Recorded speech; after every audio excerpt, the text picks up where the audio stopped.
Stand by to launch FanStream Sports. 3,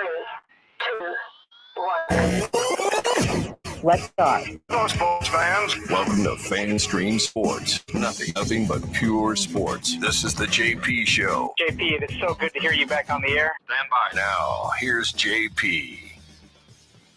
Well, this is most definitely not a Victory Monday. What a sad weekend for our local teams. Yikes.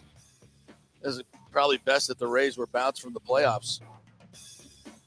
Maybe they started this whole thing. Welcome into the JP Peterson Show on a Monday that we got lots to talk about. We got to dig into it. And I dare say there'll be some things said on this podcast live stream that will not be said anywhere else because we are taking no prisoners today. This was a debacle in every sense of the word and certainly exposed the Buccaneers for the Super Bowl contending fraud that they are. I was hoodwinked. I think many Buccaneers fans were hoodwinked. And there's a reason for that. There's reasons for that. And we're going to get into all of them. Welcome to the JP Peterson Show. We are brought to you by Emerging Investigations and the Jeeves Law Group in our first hour. We will get to so many of the interesting sound coming on, some things that Todd Bowles said at his post-game press conference that I'm told did not sit well with a lot of the players in the locker room. The Brady wedding departure, which I think I'm certainly not giving him a pass for. I think it is indicative of what's going on with this football team right now in a very negative way. We'll get to the Brady post-game comments where he was not asked about the wedding as far as I know, which is hopefully at some point he will be, and things to get into. And we've got a Twitter poll up, by the way, that we'd love for you to take part in at FanStreamJP and at the JP Peterson Show, basically asking what do you think are the issues in this particular game and maybe on a wider scale for this team as a whole. And the choices were Tom Brady's wedding party, which was, I think, part of the problem, a major part of the problem, not necessarily in terms of preparation, but in terms of the signals it sends to your team. Offensive line stinks would be choice B. Todd Bowles' leadership and Byron Leftwich calls. So far into the poll, just a half hour in, 53% think Byron Leftwich calls, 17% Todd Bowles' leadership, 28% offensive line stinks, 2% Brady's wedding trip, and a lot of people saying, can you please give me all of the above? So, and I think that is would be the most popular choice if I were to give it to you, but I'm trying to get you to zero in on what the issues are here. As I say, good morning to Nick Geddes from Outsider.com. How are you, sir? I don't know if it's a good morning, to be honest with you. Well, your team's the only one that won this weekend. UCF is the only one. That was Thursday. Holding down the fort, but they're not Tampa. They're not Tampa, really. No, they're not. So it doesn't really matter that much. So this was an awful week for Tampa teams. The Rays started it. The Lightning kind of continued that. And then the Bucs and most of the college teams in the state were right on par. But I tell you we're going to get to all of it, by the way. We're going to talk about all the games today. Gator fans, yes. FSU fans, everybody's kind of walking in this morning at the water cooler and kind of pissed off. Yeah. I don't blame them. I'll tell you about this Bucs game yesterday. And Buccaneers fans, the ones that didn't join the wagon in 2020, you know exactly what I'm talking about. We've seen a lot of rough losses, okay? The ones that come to mind immediately is that shellacking against the Falcons in 2014. What was it, 56-14? Right? Yeah. I think you might have been in Atlanta for that one. That was one of the ugliest performances I've ever seen. That was a total quit job. Guys were just, I'm done. Yep. The 2019, they blow like a 25-0 lead to the Giants in Daniel Jones' first start. Yep. That was a rough one. There's a lot of rough ones, but let me tell you this. Given the talent on the field for the Bucs yesterday, given the opponent, a rookie quarterback, 4 secondary starters out, including an all-world safety, Minkah Fitzpatrick, not even including the fact that TJ Watt's not in there. Right. Against an offense that was absolutely anemic all season long. Rookie quarterback gets hurt in the game. Backup Trubisky, who was awful the first 4 games, comes in, and you lose that game. This to me stacks up there with one of the worst losses I have ever witnessed watching this team because of all the factors I just gave you. I'm sure there are worse ones, there are blowouts, but given everything I just laid out to you, this should not happen. This should never happen. We were going to be concerned if it was a close game. You have no excuse to go and lose this game. Yep. It's embarrassing. And I said it going into this week, take the word Super Bowl contender away from the Bucs right now. Maybe they'll get there because the NFC stinks. Yep. But right now, they're not even close. Yeah, I'll put a caveat on what I'm about to say here by saying I think all of this is fixable. I think it is fixable. I think there are major issues going on with this team, no question about it, but I think they're fixable because, and I say that because I've seen these guys do it. I've seen them do it, so I know they're capable of doing it. And I know it's a different team, and there are a lot of people. That happens to every team. And there's still enough core pieces here that this team should not be performing. And I look at the differences of this team and look at it over the past 2 years, and there are some differences. And I think one of the biggest differences, frankly, is the man at the top, and that's Todd Bowles. I love Todd Bowles. I think he's a tremendous defensive coordinator, but I think right now his status as a head coach and a leader of this team is very much in doubt. There is word from some very credible resources that were in the locker room. I was not in the locker room, but the people I trust that were in that locker room said that a lot of players had issues with him talking about players still being stuck in the Super Bowl fantasy world. I thought that comment I think it was direct. I think it was on point.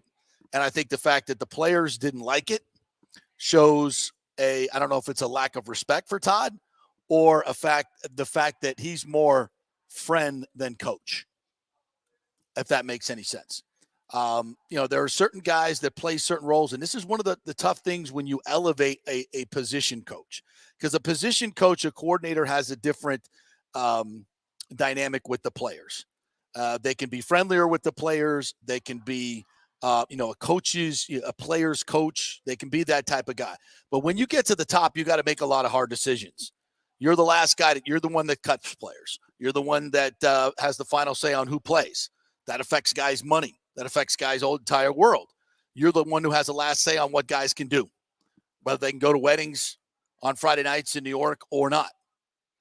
Would Bruce Arians have allowed that? I don't know the answer to that question, and Bruce would never answer that question because that would subvert Todd Bowles. I just don't know the answer to that question, but I know this: Tom Brady went to the wedding, and I know everybody wants to say, "Oh, it had nothing to do with the team. He missed the walkthrough in the morning." Let me just ask you this, okay? If you're on this team and you're at the walkthrough Saturday morning, and Blaine Gabbert's doing the walkthrough, what kind of message does it send to you? Let me just ask yourself, if try to put yourself in these players' points, and he's the GOAT, and he's got the game plan, he's got all that. But here I am. I'm up Saturday morning. I'm up early. I'm at the walkthrough. I'm at the meeting. Where's my leader? Your leader, the GOAT. Where is he? He's at a wedding. He's at a wedding in New York. He's going to fly. He's going to meet us here. For his former boss. There's a couple layers to that story, by the way. He could have gotten a flight back if he really wanted to give you time for the walkthrough. I mean, last time I checked, Pittsburgh and New York City aren't that far away. Not only that, it's private plane.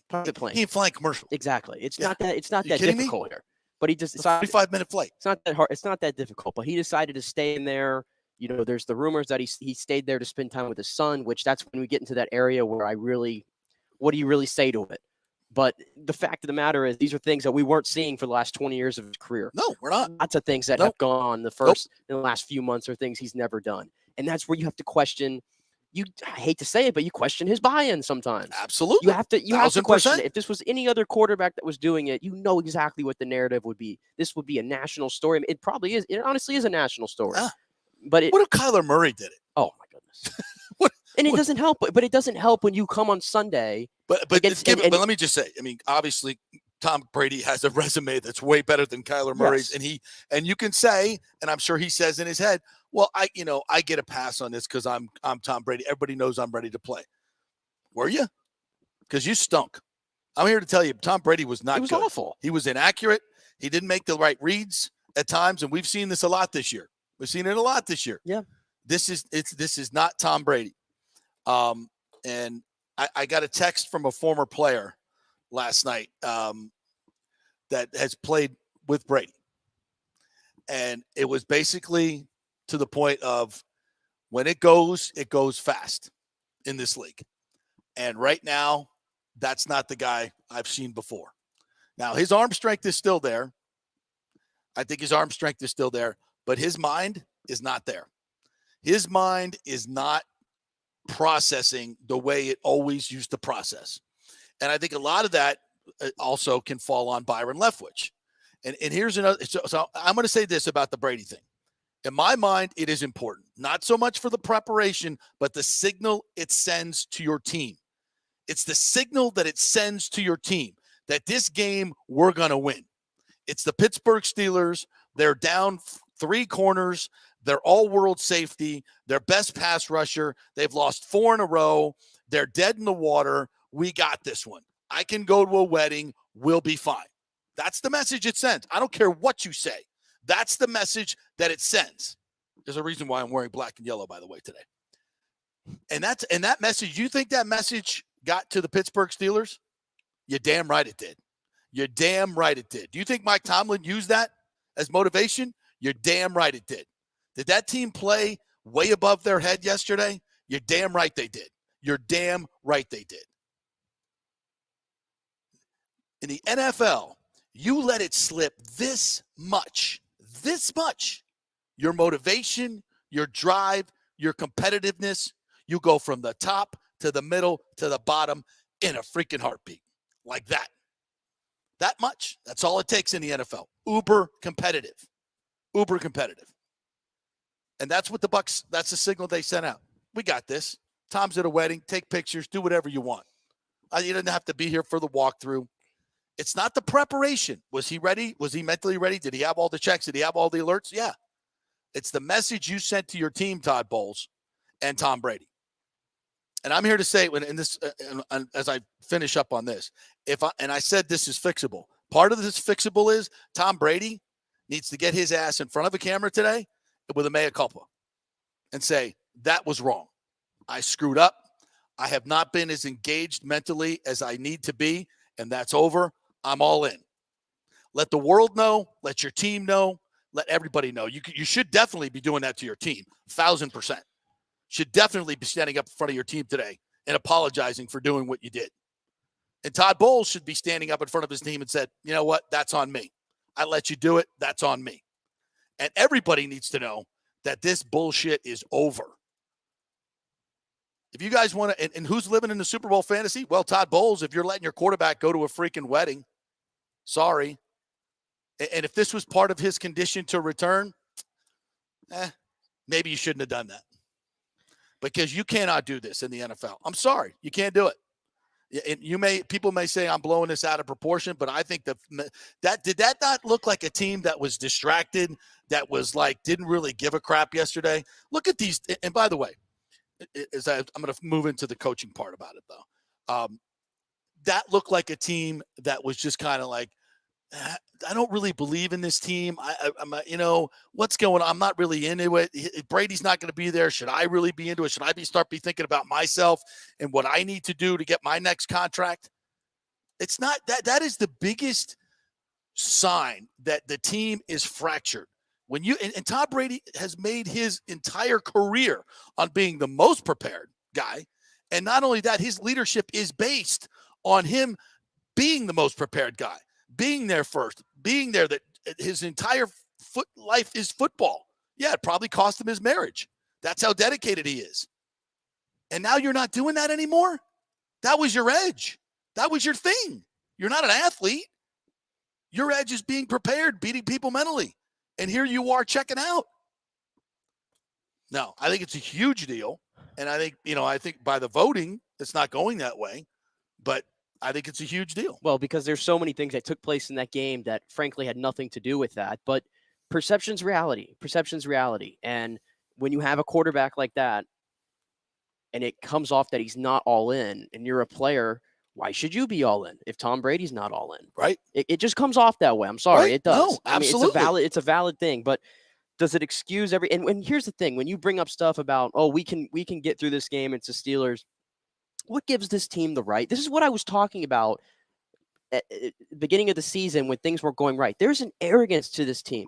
There's an arrogance that people are. I always felt like that. They're living off of this Super Bowl from 2 years ago. This isn't even 2021 anymore. We're 2 years away from that. Yep. And for not to assume or anything, but the player who's the poster boy of that is Devin White to me.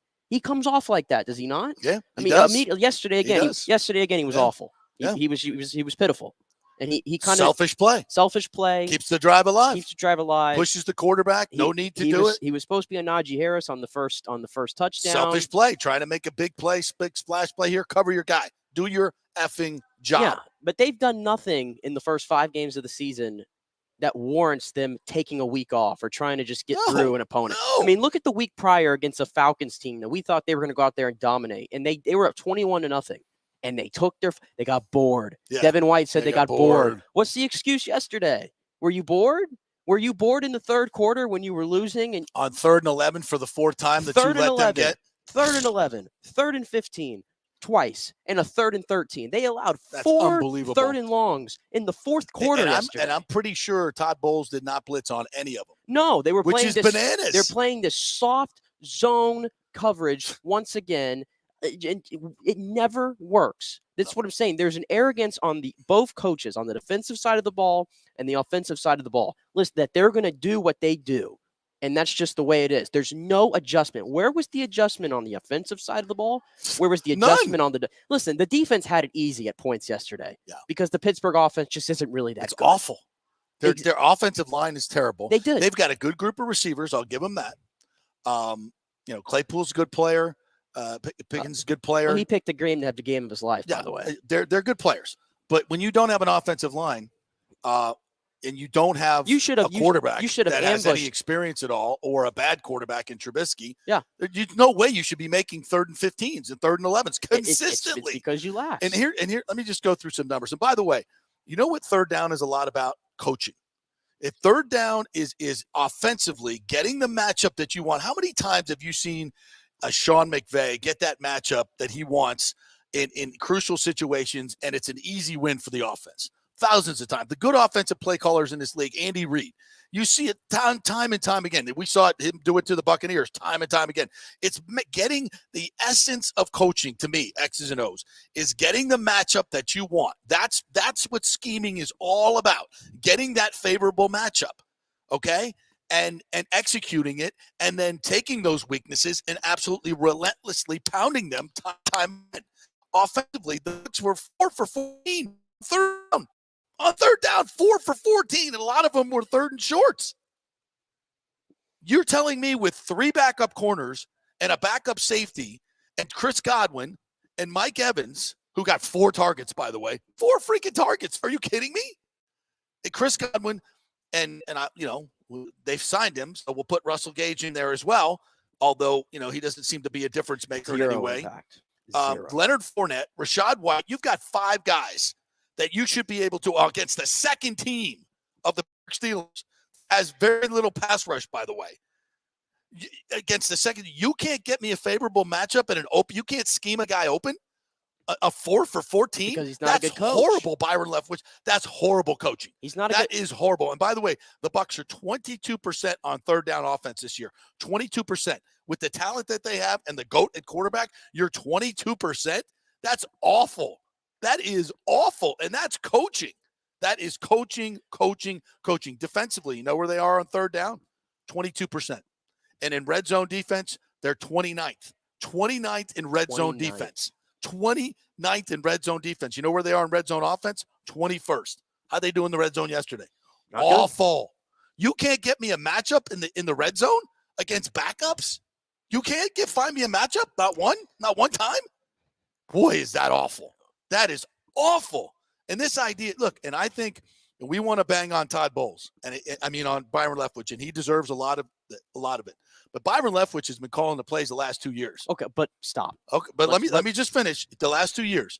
This year, Todd Bowles came in and he said, "We're running the football." You ran the football yesterday for 26 times for a 2.9 average. You are the worst running team in football by average. Yes. But yet you keep trying to run the football in critical situations. Football is a situational game. I don't care what your overall numbers are. in terms of offense and defense. This is why I talk about third down offense, third down defense, red zone offense, red zone defense. You look at the best teams in the league, and they are up in those categories. It's situational. I don't care what you do most of the game. On those downs, good coaches save their best plays on offense and defense and their best calls for those critical situations, and they make sure that their team executes it. And the Bucs are not doing it.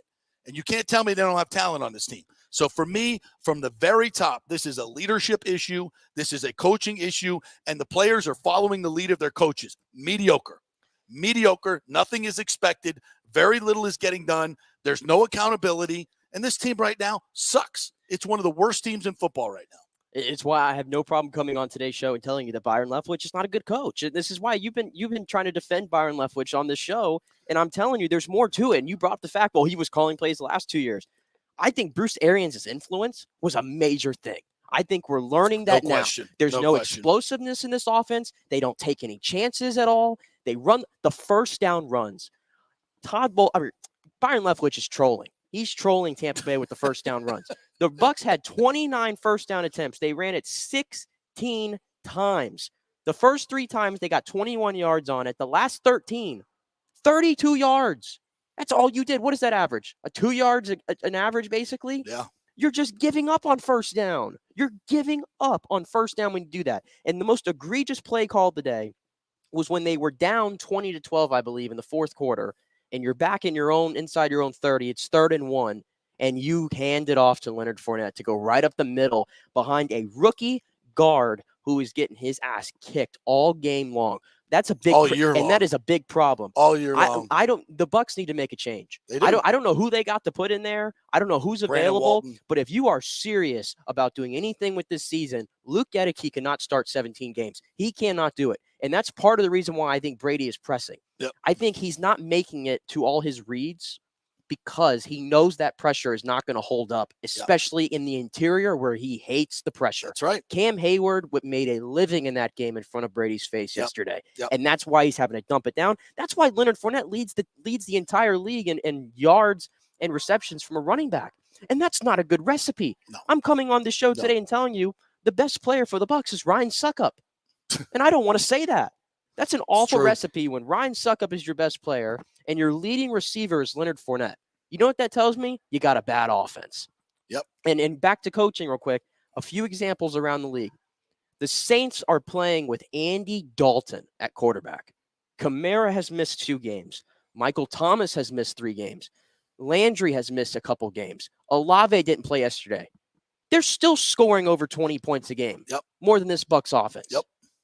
Explain that to me. Explain how the Giants are 5-1, go up against really good competition, and nobody could tell me who their wide receiver 1 is or who even plays tight end for them. Right. Explain that to me. Explain the Jets to me, who just went into Lambeau, one of the hardest places to play, and won 27-10. Explain those. So I don't want to hear it about, oh, well, Mike didn't play today, and we still have. I don't want to hear it. Yeah. Byron Leftwich can't scheme anybody open. Nope. And that's the bottom line. Nope. He is, to me, the biggest problem with this team. The biggest problem. Well, and I agree with you. The offensive play calls are terrible. The offensive scheme is terrible. But again, the only reason I've defended him is because of the offensive line. It's hard to call plays. Your offensive line is a sieve like it is, but the good coaches coach around it. The good coaches coach around it. And by the way, if you're leaving Hayward or anybody Gedeke one-on-one with anybody, that's bad coaching. It's bad coaching. They got to find a way on their offensive line if Gedeke's going to play in there, he's got to get help because he just doesn't have the anchor in his ass to stand up and let Brady step up and throw. Yes, and Brady has no confidence in his offensive line. And maybe that's why they're not doing quarterback sneaks because this team can't run well, block. By the way, you think he wants to go right behind Gedeke and Hainsey? Let me just tell you as a quarterback, and this is something that told me Brady's head was not in the game. He went and did that quarterback snap. Where did he go? He took it to the left. Shaq Mason's blowing his guy off the ball 3 yards. If he goes to the right, he gets 3 yards. Why are you going behind Luke Gedeke? Here's a problem too. That's the easiest play and you couldn't. I mean, first of all, before you get up there, you're going right. Why did he go left or directly behind the center? What are you doing?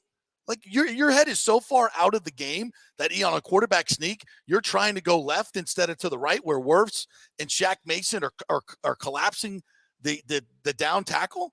What are you doing?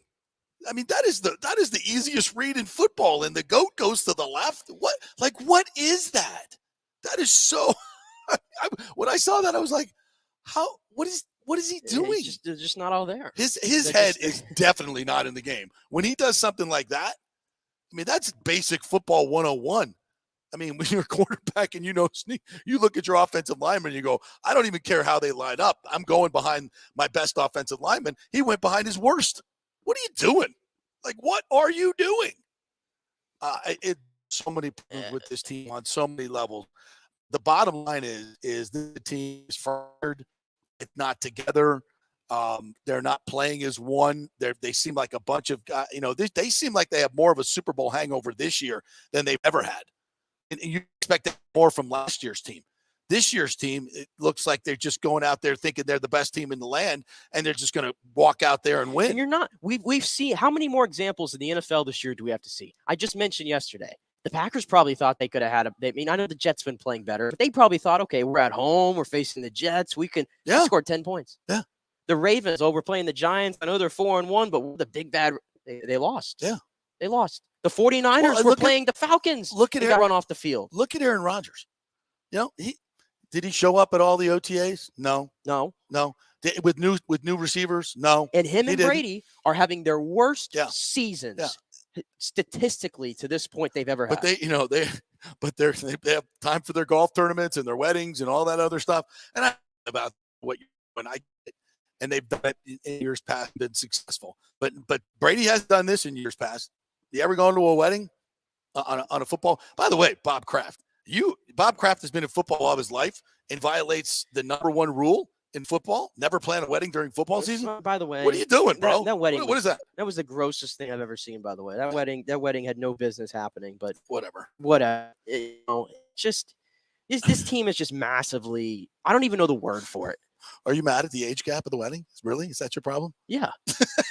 It's weird. Robert Kraft, they showed him the week prior in the Lions game, and I'm not even kidding you. I thought he was going to fall over and die. And then he's getting married. I'm not being rude here, but then he's getting married the next week. What? All right. The whole thing was a weird. disaster. As a whole thing is a disaster, and it just feels like Brady has fallen into this. I'm in this elitist club, and I'm just out here. I can do whatever the hell I want to do, and I'm still going to have my goat edge. Sorry, you don't have it. You don't have it. And by the way, I think we've learned Gronk ain't coming through that door. I'm closing the door on that one. I think Gronk's probably looking at this team going, I ain't coming back to that team. Here. Hell no. Man, I'll come back and play for the Buffalo Bills if they need it. And we can't they need look a tight end, but and that team, no, hell no. And we can't look at it like that anymore. Like he's going to come back and save the day. You are what you are. And actually, I shouldn't even say you are. I don't know what they are. Yep. I have no idea what your identity is on offense through 6 games. And this was supposed to be the 3 games where we're supposed to figure it out, right? Right. Have we figured out anything? No. I figured out a lot. That the leadership on this team is terrible on the field and off the field. They're not holding players accountable like they have in the past.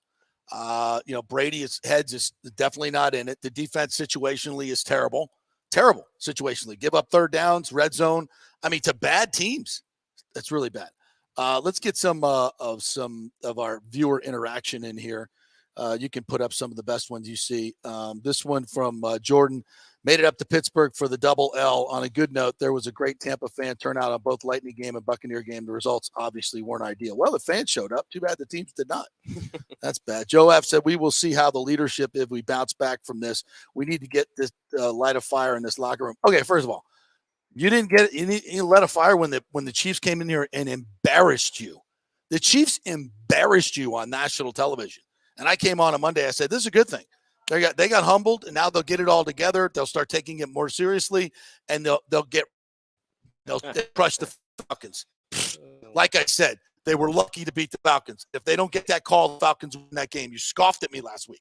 What do you think now? After they just beat the 49ers 28-14. You think the Falcons turn around and hand the ball off right down the field and win the game after they get the ball back on that stupid roughing the passer call? Yes. That's why I was so angry last week. And I said, I think I count this as a loss to the Falcons. Certainly the Bucs didn't, because they puffed their chest out and said, we're going to show up in Pittsburgh and we're going to win that game. No, sorry. This one from Jordan as well. It's quite apparent Getty is the worst guard in the NFL by far. I don't think a walkthrough makes or breaks a 25-year veteran of the NFL. He made all the practices, but I get the perception. Yeah, it's not about the X's and O's part of it. It's about the perception. It's in the perception. It's not about the perception. He wasn't there. He wasn't there. If he's not there, why should I be there? I'm sorry. These guys are professional football players, and they've won Super Bowls too. Most of these guys. Not 7, but they've won a Super Bowl. And I'm sure that Devin White and Levante David and every one of those guys deep down in their heart were like, we're at the walkthrough, and where's Brady? And your point is a good one. He could have come back. He could have been there Saturday morning. Yeah, it's just, again, in the grand scheme of things, he chose not to. In the grand scheme of things, it seems like it's such a small detail. But again, if it weren't for the fact that I have 20 years to go off of this guy paying attention to every small detail, it wouldn't be that big of a deal. But that's why it is. And when you go out against a team that's very inferior to you and you lay an egg like that, now it's a story. If you would have gone out there and scored 40, nobody would have cared. That's the world we live in, though, right? Yeah, absolutely. You got to perform. And that's why I said it in this league. If your head is not, if your heart is fully committed and other teams are, you're going to get your ass kicked. You're going to get your ass kicked. All right, let's go to the Todd Bowles press conference, because he was asked about Brady. And I think we'll stop this down in the middle and talk about some of these answers. And I just think they're not resonating with me, and I don't think they're resonating with a lot of people. And Todd was asked about Brady's absence, but Brady was not. And we'll play the Brady as well. Here's Todd Bowles post game. First of all, how's Cam Brady doing? What can you tell us about him? He had a neck injury. He has all his moving parts right now. He's still at the hospital being evaluated. That was not good. What happened today in terms of not being able to score points, short yardage struggles? We could not get 1 yard on 3rd and 4th and short. We got stalled in the red zone. I don't think we coached it well. I don't think we played it well.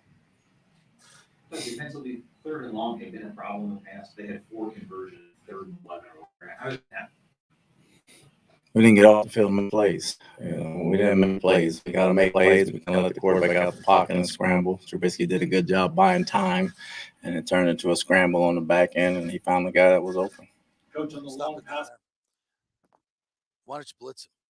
You're the king of blitzing. How does Todd Bowles, of all people, not go after Trubisky and make him make a quick decision?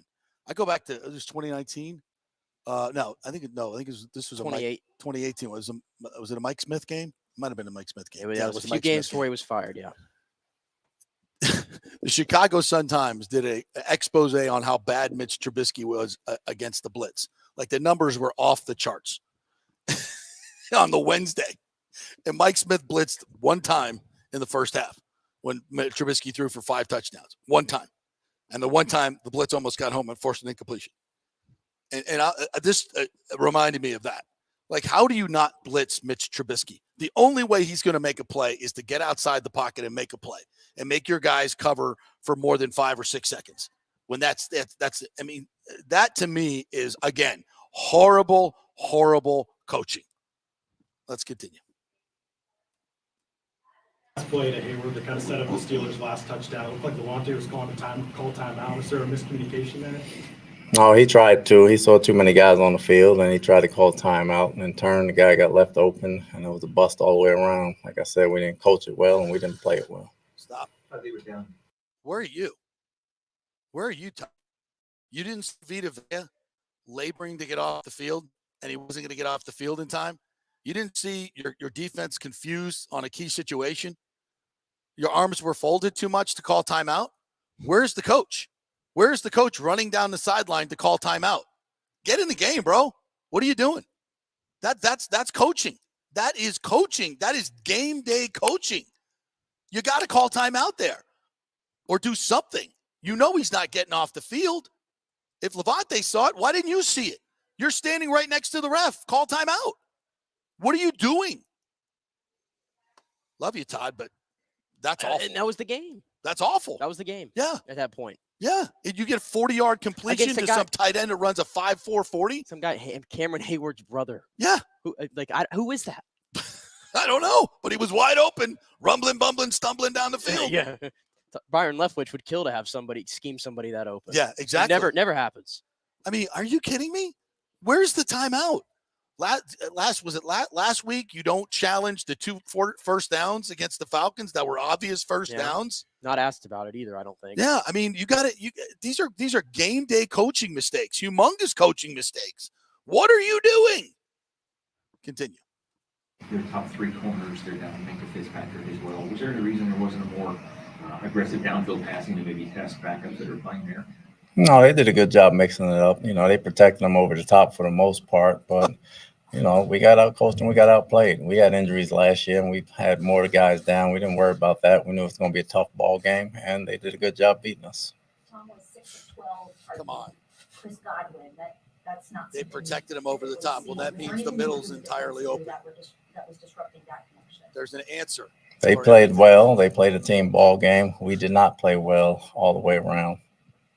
Coach, overall still a good season so far for the defense, and seen some schematic changes last couple weeks.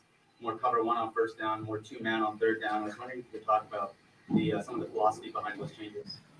It's just a matter of who he's playing and what they're trying to do and what we're trying to get away with. It'll change every week. Again, still not good enough.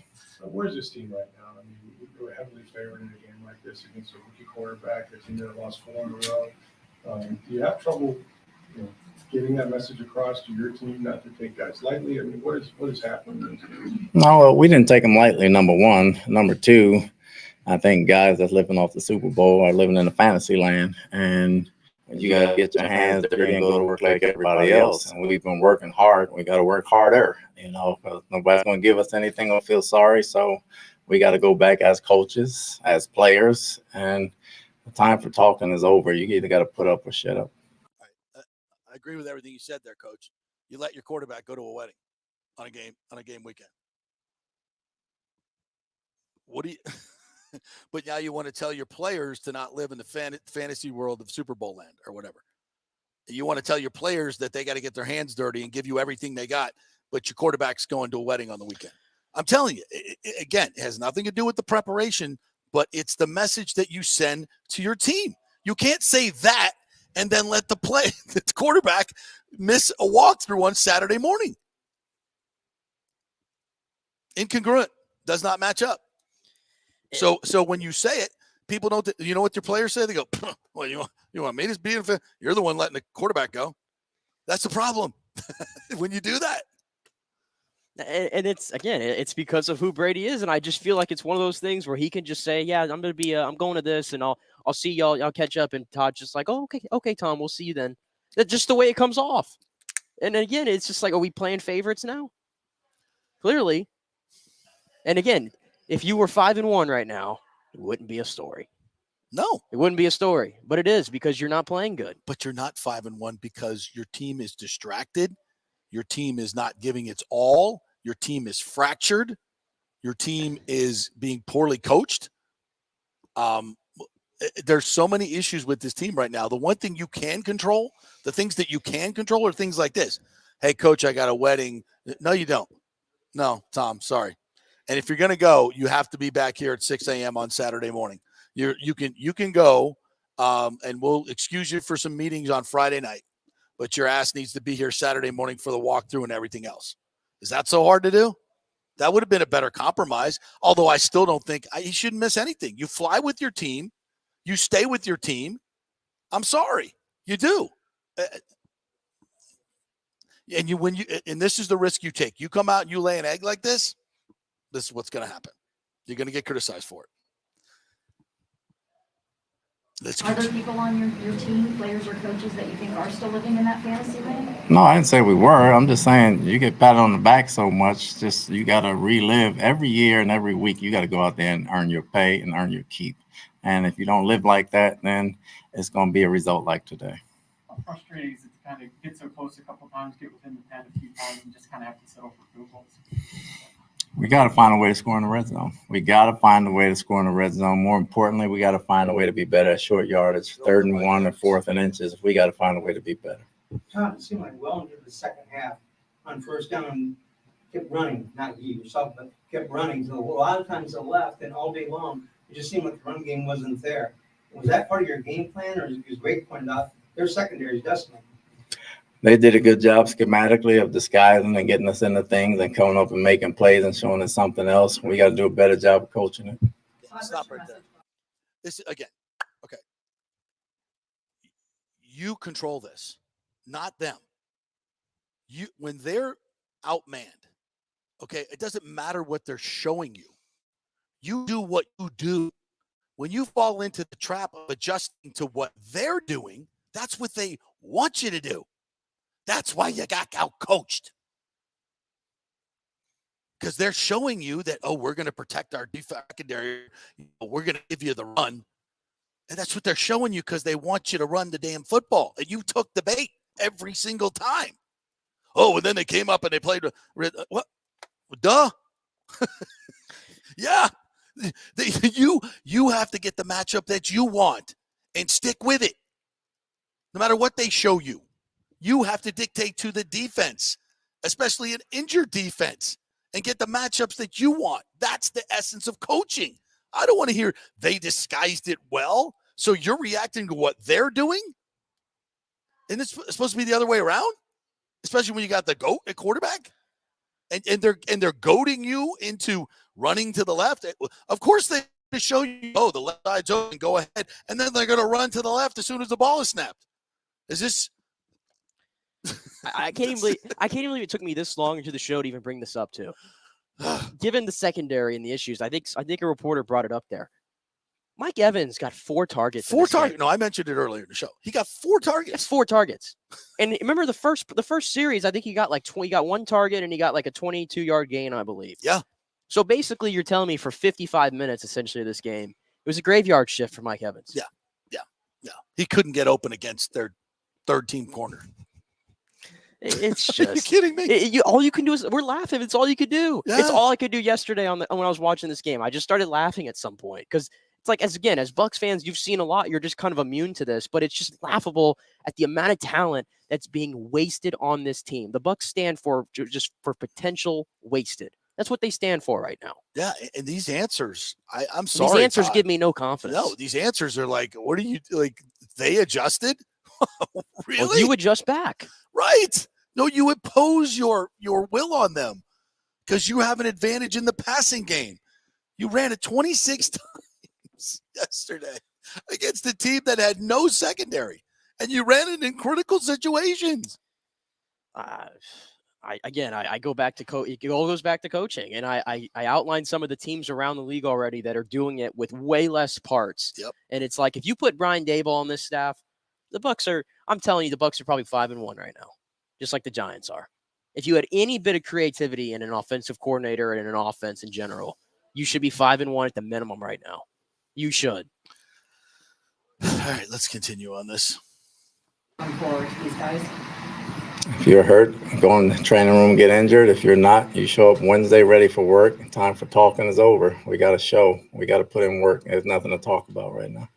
Tom Brady had stepped over the team on Friday night. In terms of what he missed, does that factor at all in the play today? No, he didn't miss anything. He had a full week of practice.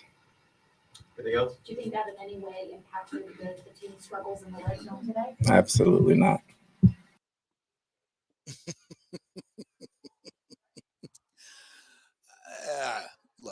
Look. I've said what I've said about that. I'm not going to repeat it, but I'm sorry. I will say this: they've been bad in the red zone all year, so it's nothing different. But all the more reason to be there. I'm sorry.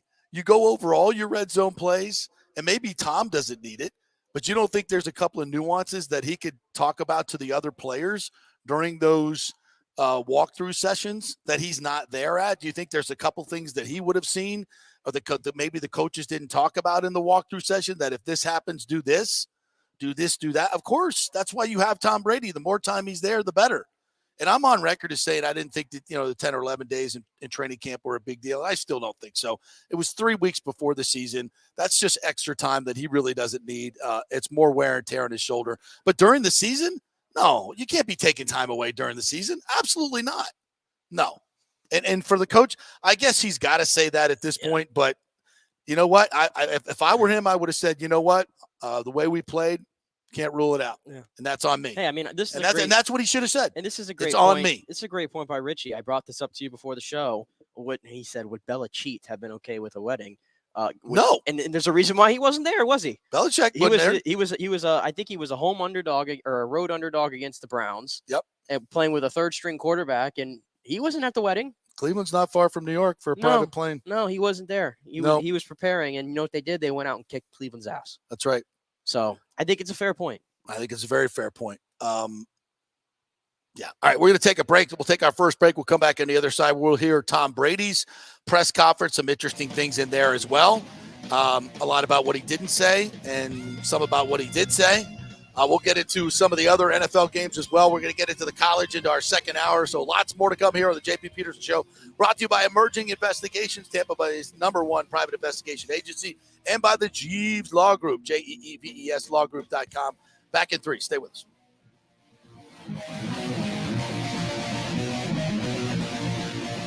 Attention, if you are home shopping or looking for a refinance, and even if you already have the approval letter, you must call my man Scott Fitzgerald at American Mortgage Services. Scott has a brand new program available in the greater Tampa Bay area called the Community Advantage Loan Program. Get this, no money down, no mortgage insurance, no points, no origination fee, purchase or refinance, and loan amounts up to $647,000. Now, there are some application requirements. It must be a single-family home, 1 unit, primary residence, and have a minimum 640 credit score. The program only applies to certain neighborhoods, so you have to call to find out if you qualify. So call Scott Fitzgerald at 813-294-7595 or email him at scott@amstampa.com. Now, even if you don't qualify for that program, Scott will shop your loan around, get you the best rates, and won't charge you the huge upfront fees.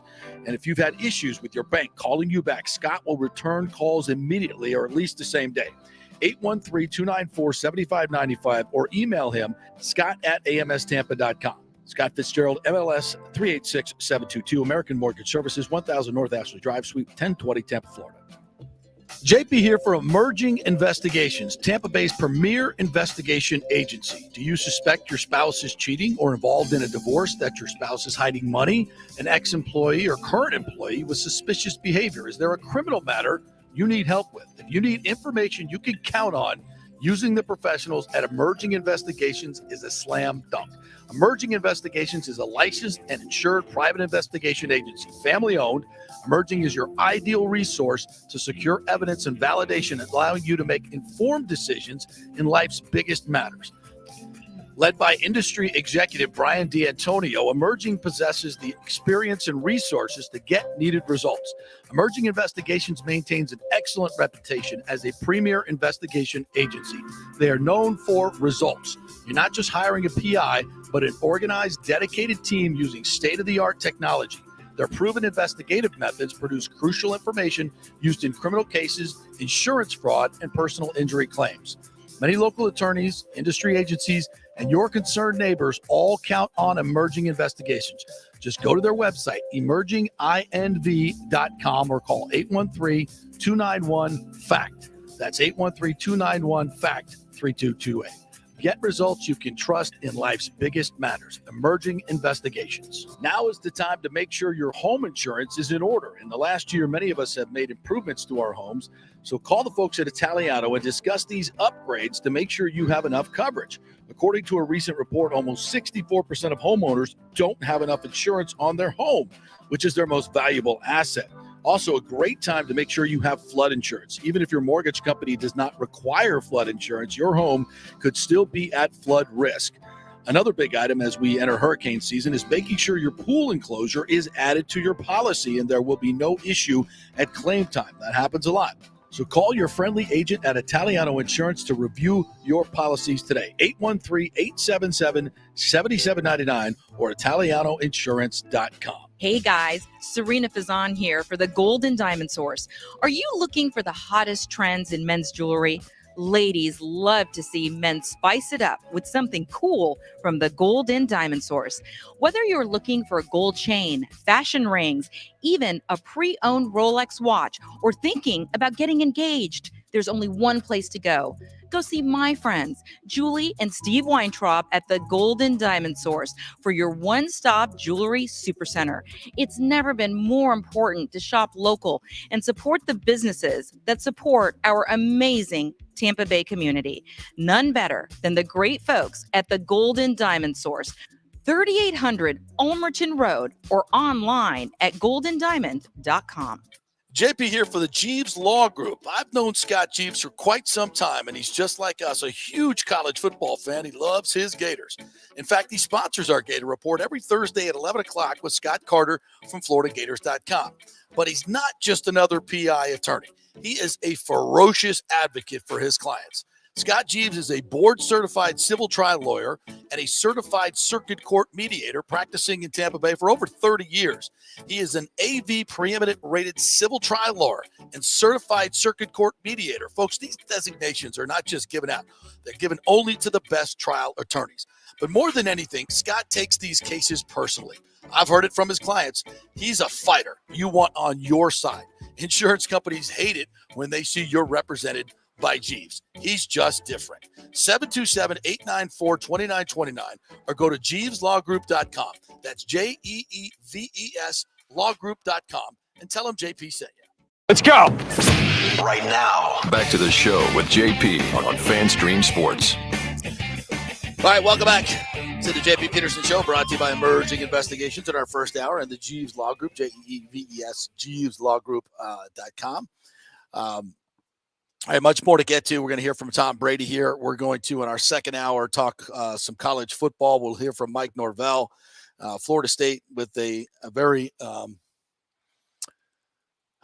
disappointing performance on Saturday night against Clemson. A lot of that I thought had to do with coaching. I don't think Jordan Travis was right either. We'll talk a lot more about that. The Gators get outclassed by LSU. An incredible atmosphere for college football, but there's some issues there. More expected, I think, in his first year, Billy Napier. And the Tennessee-Alabama game was just one for the ages, man. That was one of the greatest games I've ever seen and one of the greatest finishes I've ever seen. So we'll talk about all the college football stuff in our second hour. And I want to, I get a couple comments here on our Twitter poll. By the way, go to @FanStreamJP or @the JP Peterson Show and take our Twitter poll today. We're trying to nail down what you guys think was the biggest issue yesterday for the Buccaneers. And there's so many issues. And I'm not sitting here saying that Tom Brady being there was the reason they lost this game. That's not it at all. I just say it's part of the reason. And it's something that you can't control. There's a lot of things that they control. But obviously, the coaching, they completely got out-coached yesterday on both sides of the football, which has been a consistent theme this year. We've been talking about all year long. The game management of Todd Bowles was bad, again, in key situations. The offensive line needs to be addressed in some way. We're 6 games in now. Luke Gedeke ain't getting it done. You got to try somebody different or try something different because that's not working. To continue to run the ball behind the left side, that's not working. To continue to not target Mike Evans. We talked about 4 targets with the whole game. When the Bucs were down in the second half, he got 1 target. 1 target. By the way, Mike Evans. It's the whole season. He came into the game averaging 7 targets a game. 7. That's just, I don't understand. I see all the greatest receivers in the games. I bring up a good example. The Bills played the Chiefs yesterday. Stephon Diggs gets peppered with targets. Yeah. Every single game. Yeah. Okay. Devontae Adams gets peppered with target. All the game's greatest receivers get peppered with 10 plus targets nearly every game. Yeah. Mike Evans is lucky to get that. And by the way, that's not just play calling. That's Brady. It is. I know he wants to spread it out sometimes. Mike Evans is running routes every pass play. And I think Mike Evans is playing the best complete game of he was 4 for 4 on targets for 42 yards. I think this is the best Mike Evans complete that we've ever seen. So why these is last Tom 2 Brady years. not looking to Mike Evans because his routes take longer. He's throwing it to Chris Godwin every single play. Yeah. He's got no problem doing that. Well, those are quicker routes. And they were not on at all yesterday. No, they were not. Yeah, 12 targets, 6 catches. His catch percentage, I think, is upwards of 75, 80% normally. And 50% just ain't getting it. And a lot of bad throws. I thought Brady was off target at times yesterday. So this is the Tom Brady we have not seen. And by the way, he is practicing on Wednesdays. He took a couple Wednesdays off early in the season, but is now returned to practice on Wednesday, and that's good.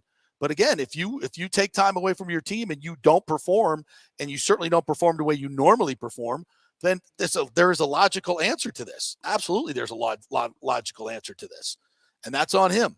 But there's so much more. And the defense giving up these 3rd and longs. I mean, you go back and look at it from a scheme standpoint. Number one, you've got the blitz. You've got to make Trubisky and Pickett and this was all Trubisky in the second half for many of those. You stop any of those 3rd downs, you get the ball back, and you're probably going to win the game. All those 3rd down plays were game-winning plays. And you know what the percentages are for good teams on 3rd and 15 and 3rd and 11? It's like 8%, 10%. But that's with good teams.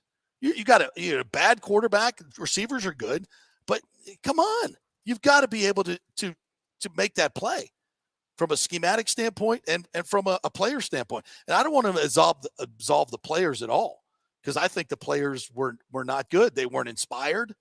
They didn't play inspired football. They were out hit. They were out physicaled, and they were certainly out thought. Their head was not in the game to be able to allow those situational plays to happen. Not good. All right, let's listen to Tom Brady's post-game press conference. And, of course, we'll have to listen to the well-sponsored podcast tonight to get any real answers. And I'm sorry.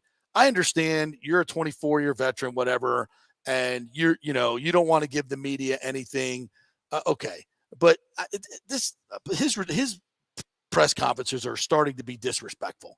They're so, everybody knows what happened. We're asking you why it happened, and you don't want to give anything. Let's listen.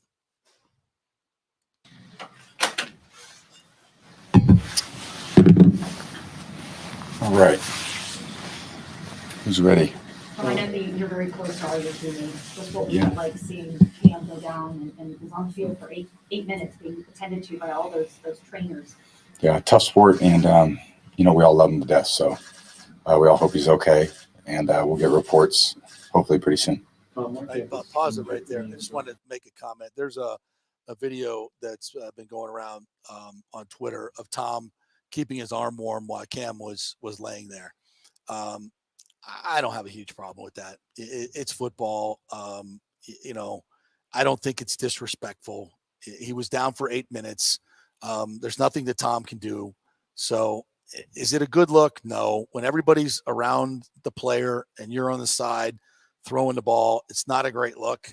Maybe go to the sideline and do it. I don't know. But I'm not crushing Brady for that. I think that's a little out of bounds.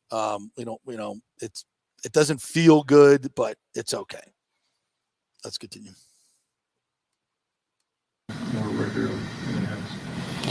It's just execution, Just all got to do a better job. So, go back, watch the tape, and got to do a better job. Watch the tape. Obviously, a lot to correct. Obviously, a lot to correct. The Steelers secondary was pretty decimated by injuries. What did you see when you were out there coverage-wise? They did a good job. The guys that were in there did a good job for him. They tackled well and limited some run after catch. We just missed too many opportunities in the red area, and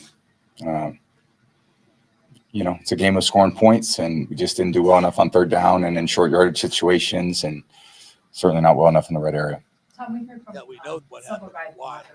say things along the lines of finding their identity, his team has to find its identity. Why has that been difficult to sort of put a finger on the pulse? So you're trying to run the football. I think it's just execution. We have to play a lot better.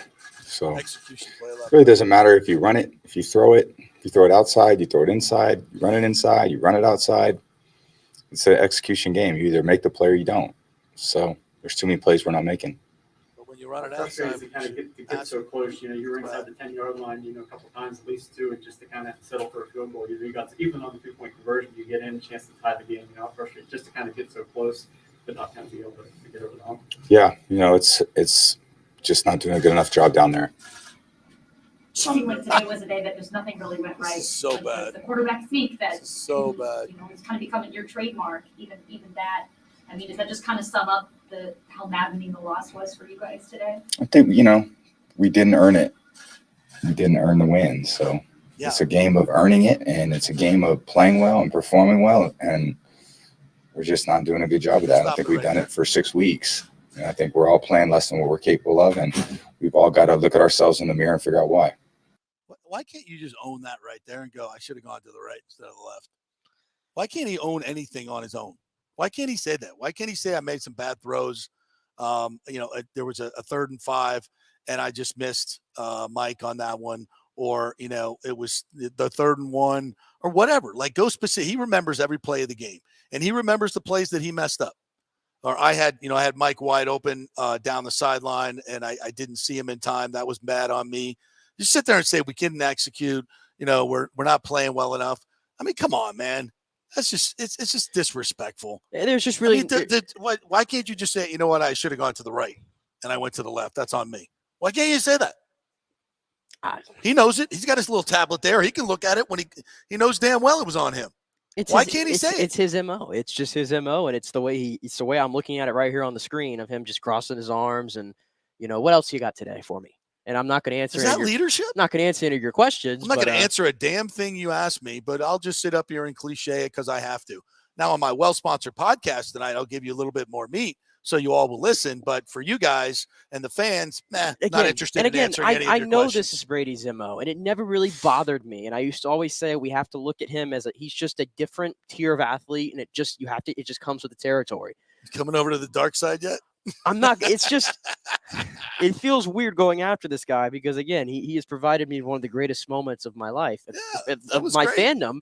But when you're not winning, it makes it worse. It just makes it worse. You're a 3-3 football team. You're part of the reason. And listen, you could put any up on that podium. I'm disgusted at all of them.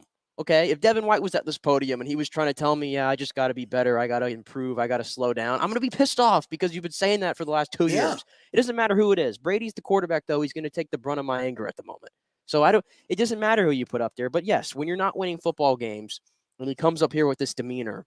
When I asked him a couple weeks ago about the 2-point conversion, where he clearly lost track of the play clock, he could have owned that one.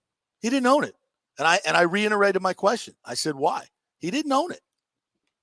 Why can't he own it? Has he done this all? I mean, I haven't been in all his press conferences, but I tell you, if that were Jameis Winston, I'd be standing here going, that's a lack of leadership. At least Jameis would own it. That was a bad throw on my part, or that was a bad play, blah, blah, blah, blah, blah. I got to stop doing that specifically. This guy gives you nothing.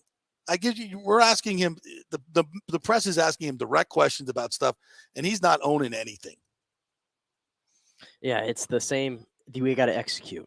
Yeah. That's his default answer for everything. We got to execute. We got to execute better. We're just not playing well enough. No, we're asking you why. And, maybe there's parts of this that, and again, this is speculation, but again, I think everything's on the table right now. Yeah. Everything's on the table. Well, I'm sure he's pissed off about the offensive line. I'm sure there's lots of things he wants to say, and he's not going to say. Well, listen. So he can just get by with saying we're not executing. I'm not asking him to throw his teammates under the bus because that's worse. But he can own a lot of his stuff. He can own a lot of it, and he does not. He doesn't. All right, let's continue. Tell me, your first two losses are to the Packers and the Chiefs. This is a 1-14 that lost by 35 last week. How much more concerning is losing to this team? I think losing comes down to obviously scoring less points than the other team. Then you evaluate why you scored less points than the other team. It doesn't matter if it's Steelers or the Chiefs, right? So you can look at this and say, well, why didn't we score more points? Well, we didn't do well in the red area, first of all. We didn't do good. We were second to go on the one, and we didn't do a good job there. We had other red area opportunities. We didn't do a good job there. Now, we had opportunities on 3rd and short to extend drives. We didn't do well there.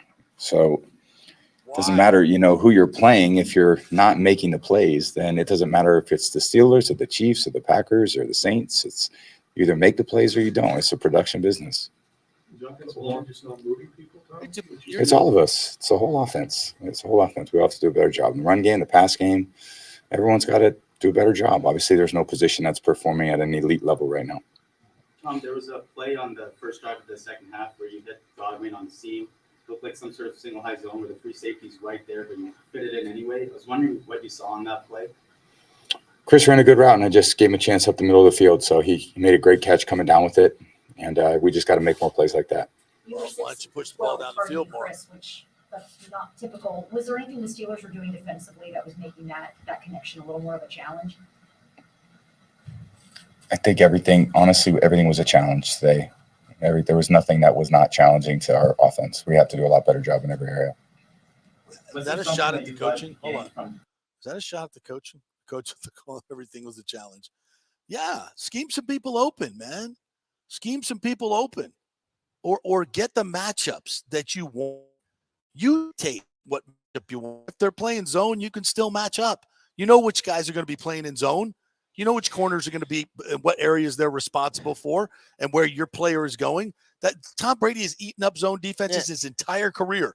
And if it's man, then you get the matchups that you want. It's just in my opinion. Listen, I've never played a lick of football. Maybe I'm just speaking very naively here, but I still feel like I don't care what the defense is giving you.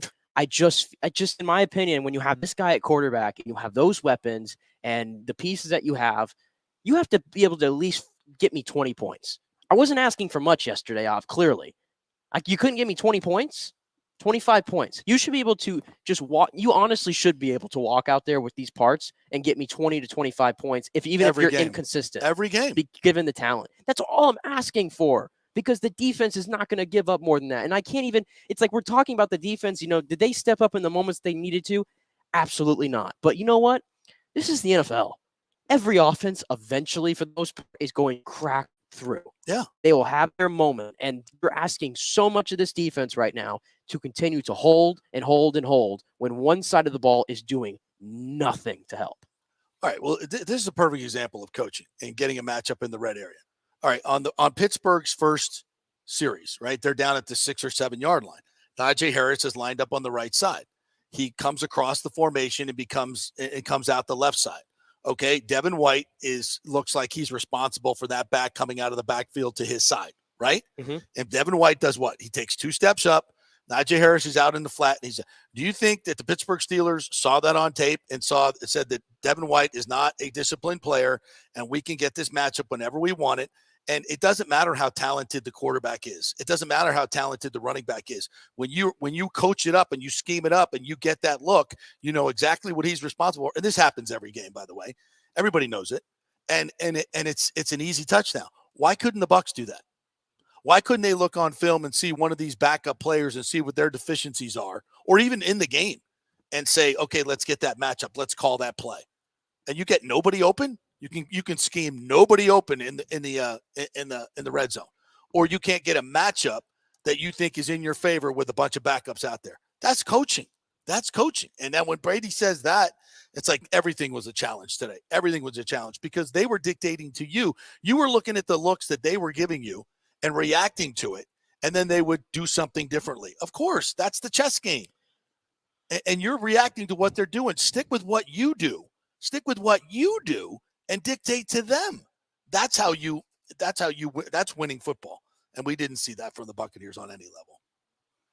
Going into pistol, I don't think I've seen that since you've been here, but it was a new wrinkle today for a few snaps. Yeah, it's just different formation variety. So see if we can make some yards out of it. There's good questions. I know he's not going to give you any schematic advantage, but still just. He's going to give you absolutely nothing. So I don't know where you guys are on it. We'll check the Twitter poll here, but to me, there's just so much going on with this team right now that is disturbing. And I think it is fixable. I think that's to me. You guys may disagree with me, but I think it is fixable. And I'll tell you what, too, it really doesn't even look at around the NFC at the moment. It's hard to even come on here and say the sky's falling because they're going to win the NFC South.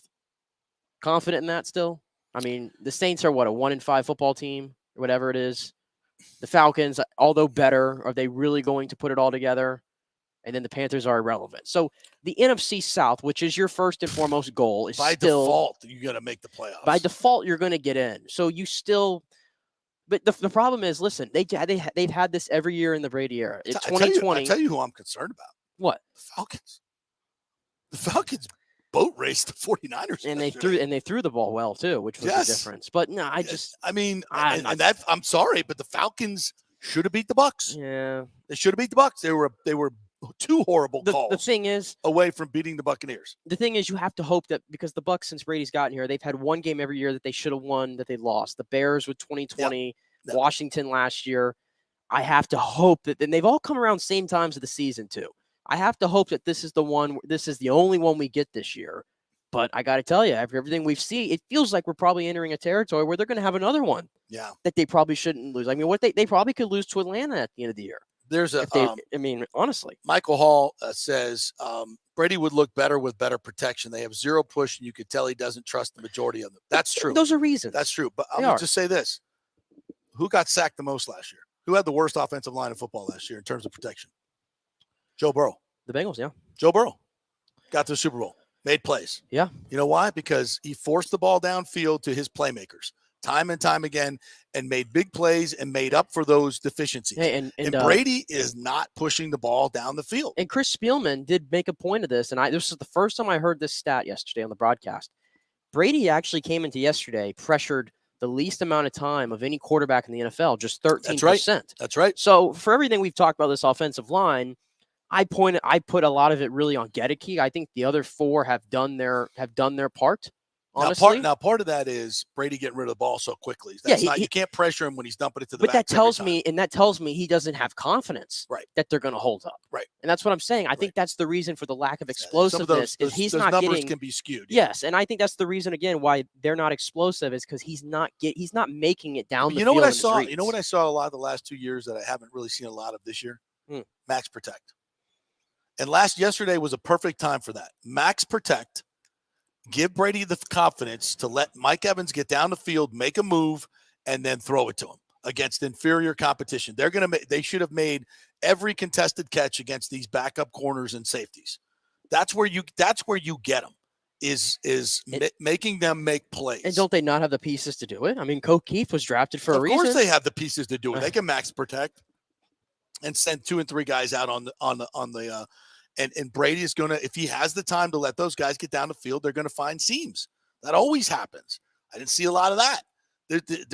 There are ways to coach around all your deficiencies. And the Bucs don't have that many. Their deficiency is at left guard. There's no question about that. And the center, I don't know if they don't want the center to help out. I don't know. The interior of that line is still suspect. I know a lot of people don't like Shaq Mason, but I think he's doing a pretty damn good job.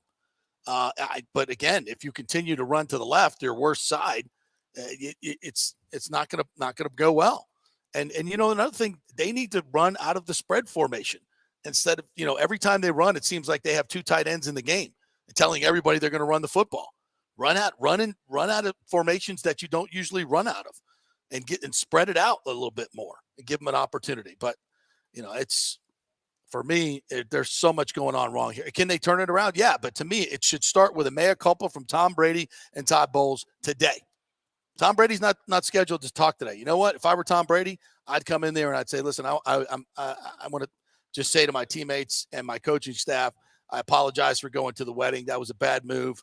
I'm not doing that stuff anymore. I'm all in. I can't sit there and scream at my offensive line when I'm not even showing up for the walkthrough. You can't. Sorry. Even when you're the GOAT. It's you can't do it. I don't even want to hear him on Let's Go tonight. I really don't. I don't even want to bother hearing it. I'm going to be listening in to see if he should do the mea culpa on his well-sponsored podcast. I'm just tonight. Interested to hear what his temperament's going to be on this one.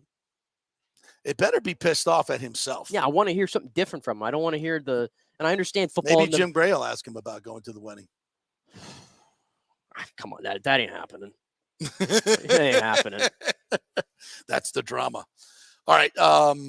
We'll take a break. We'll come back on the other side. We'll talk some college football. Another bad weekend for some college team. What's going on with the Florida Gators? What's going on with my beloved Seminoles? What's going on at USF? What's happening with that team in a game? Once again, they had a chance to win and then just completely crapped the bed in the second half. We'll talk about all that when we come back.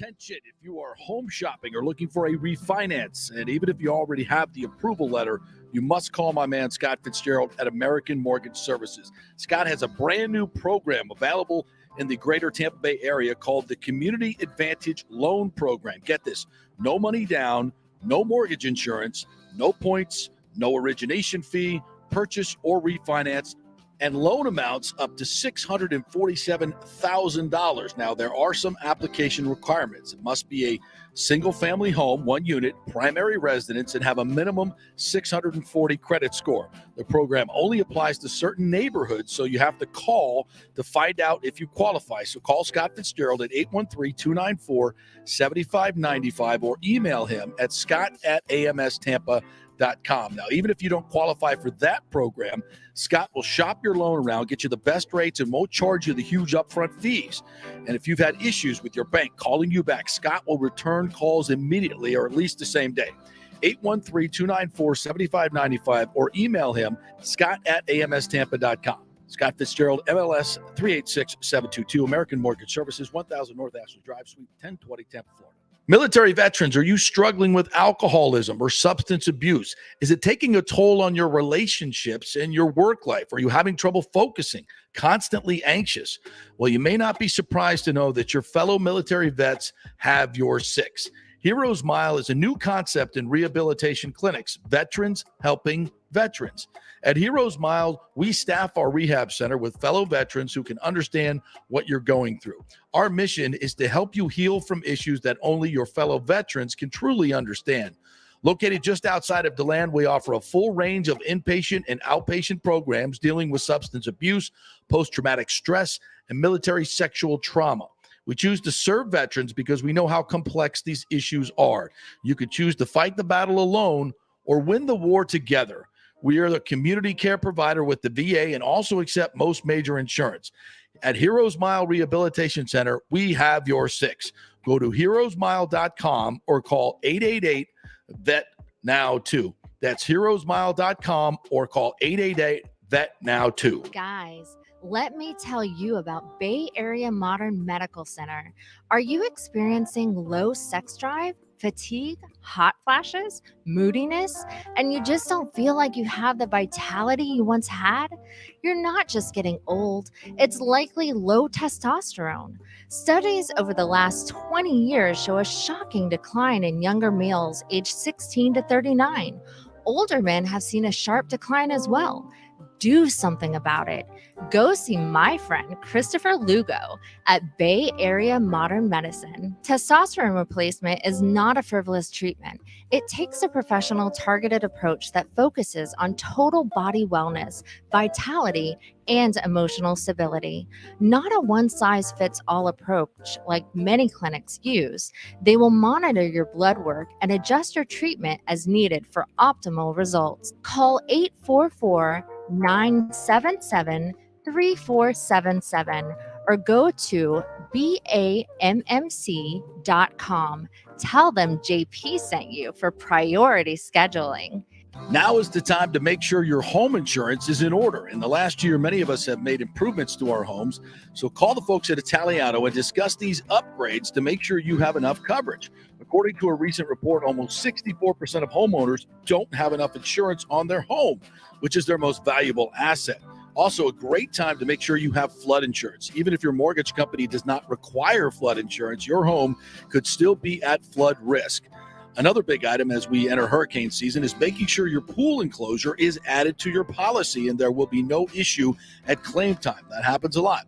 So call your friendly agent at Italiano Insurance to review your policies today. 813-877-7799 or italianoinsurance.com. Ladies and gentlemen, let's rock. This is FanStream Sports with JP. All right, welcome back to the JP Peterson Show. We invite your participation. You can take our poll at FanStream JP or at the JP Peterson Show. Make sure you like and follow our show Instagram and our show Twitter and also our YouTube page. Like it and subscribe so you can watch anytime, listen anytime on your YouTube app, or you can listen on our app at FanStream Sports. All one word. Download the app and you can listen anytime, just like it's on your radio there. and enjoy the show. Fast forward, do whatever the heck you want with it, and commit, as I just told my friend Stuart. He said, I hope you're giving it to Brady today. His non-committal is awful. He's got to commit to this team or get worse. I'm like, well, you're not listening to the show? Where's your commitment? Here, download the app. Listen to the show, bro. Let's go. Our poll today, what is to blame for the 2018 loss to the Steelers? Why? Comment below. Brady's wedding trip is only getting 4%. Offline 29%. Bulls leadership getting 17%. Byron Leftwich calls running away with it at 50% today. Some of the comments from you folks, Gunny 66 says all of them. Chris says all of the above. You got to choose. That's the whole point of the argument or the exercise. It appears Arians had more input on the plays than was let on. True. By the way, I asked a good source as far as input Arians having this year. 0 was the response. 0. Sounds like something needs to change over there at $1. Would it just be crazy to see Bruce Arians with a headset on next week? If it's broke, fix it. Hey, if it's broken, fix it. I tweeted it yesterday, and I was half joking, half not. Okay, if the Bucs are really serious about maximizing Tom Brady's last season, I don't think it's happening with Byron Leftwich as the OC, barring something completely radical from what he's done in the last 6 weeks. Mm-hmm. Okay, I threw it out there. I'm like, if they were really serious, this guy wouldn't have a job tomorrow. I knew I prefaced that by saying it's not going to happen. Okay, nobody's firing anybody in the season. No, because Byron Leftwich gets fired, his career's over, and I don't think it's a fireable. Well, I think his head coaching career aspirations are over. He should have taken the Jacksonville job when he got the chance. He ain't getting no head coaching job ever again. It ain't happening. I think that's a little. He's still the guy that was part of this offense, carried by this offense. Oh, well, I mean, you can't. Look, he called the plays the last 2 years. He was the play caller. Did he? Well, I mean, Bruce do we know that for sure? Yes, he did call the plays. It doesn't look the same. Well, how much of that is the Bulls' influence telling Byron that we have to run the ball at least 40% of the time? I want a 40-60 split of run to pass, and that's what I want. And if I don't get it, I'll replace you. Okay, cool. So then you should have gotten an offensive line. Todd Bowles is the head coach. He's the head coach. Yeah, okay, it stops cool. with him. If you want to do that, if you want to pass the ball more, he could tell him to pass the ball more. Well, if you wanted to do that, you should have gotten a different left guard. Because if you want to run left, sorry, I'll keep coming back with answers for it. I know he should. I know it should have been. I don't think it's all Byron. I think it's more Bowles than Byron because we said Todd Bowles told us. Todd Bowles told us before the season started that we're going to run the ball more, and I was all on board with it. I think that's a great idea. It helps your defense. But you should have realized game 2 at least you can't run the ball. You suck at it. Stop doing it. That's what football is about: making adjustments and situationally making adjustments. You should know by now that you can't run the ball. Those are wasted downs. So if I really think that to me, this is more Bowles than Leftwich because he's the head coach. If you think that he's just letting Leftwich do whatever the hell he wants to do, be done if he's a head coach. If you got to put your stamp on the team. And if his stamp is we're going to run the football until we figure it out, well, you know what? It ain't working now. And maybe at some point it starts working and they go, see, we had to stick with it to get to the we want. And I'll go, right, culpa. I was wrong. But right now it doesn't look that way. WATB Sports says a nice little combination of all those reasons, to be honest. But Brady's non-committal to yesterday's game and Todd Bowles' absolute lack of presence during a game is 100% the starting point of yesterday's downfall. Hard to disagree. Tillo says, aside from all the above, I'd lean with coaching being the issue. How do you only get your best player on offense, Mike Evans, the ball 4 times when they were down 5 starters in the secondary and playing with practice squad guys? Massive issue. Play calling was predictable and sad. Everybody wants all of the above as part of I only have 4 choices. I'm trying to make you make a choice to we all know it's all of that, but what's the most important reason to you? That's the exercise here. All right, so let's get to some of the college football this weekend. Yep. And I just watched the FSU game with great anticipation. As you know, if you listen to the show, I picked Clemson to win the game. I thought getting all their people back on defense, their defensive line was a key to it. And I think that had a big part to do in the game. But man, the play calling and the game management once again by Mike Norvell. He continues to coach like he's at Memphis and he's outmanned. They ran the ball, I think, on their second. Was it their second possession? Maybe their possession. Four consecutive times, and got huge chunks. 6, 11, 12, 7. And then he says, we're going to pass the ball on first down. Incomplete. We're going to pass the ball on second down. It's 2nd and 10 now. Sack. It's 3rd and 15. We got to throw the ball now. Short pass, punt the ball. You do not, if you're mowing people over in that situation, the crowd's going crazy. You run the ball until they stop it. Then you throw the ball. I understand that you want to catch them off guard and keep them off balance. I get that. But you're imposing your will on another team. The emotion of your players, clearly your offensive line, is winning the day. And then you ask him to start backing up. And that's a killer. Goes for a punt Ruski in a part of the game where, they're clearly looking for the fake in that situation. You don't execute it very well. It wasn't a very well thought out play, to be quite honest.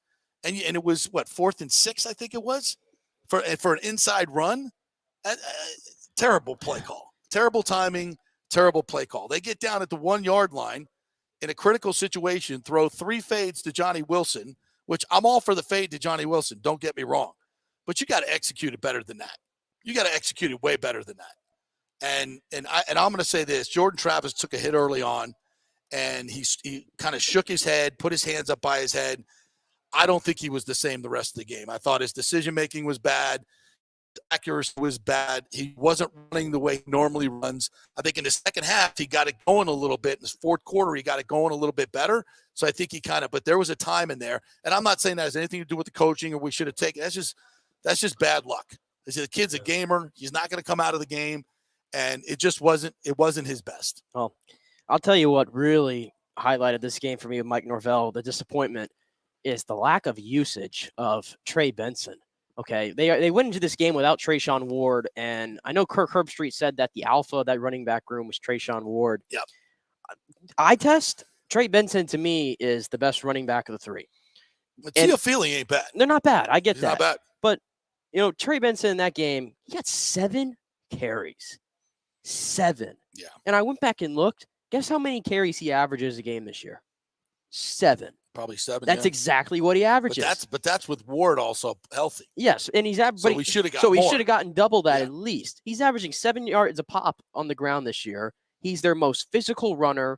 He takes multiple guys to bring this guy down. He's explosive. He had a 20-yard run in this game as well.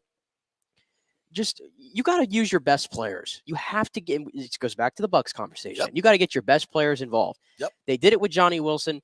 I tell you what, the fades to Johnny Wilson, to me, it was clear as day that Travis did not have his best on the throwing game. That was clear right away, I thought, after the first drive. Yep.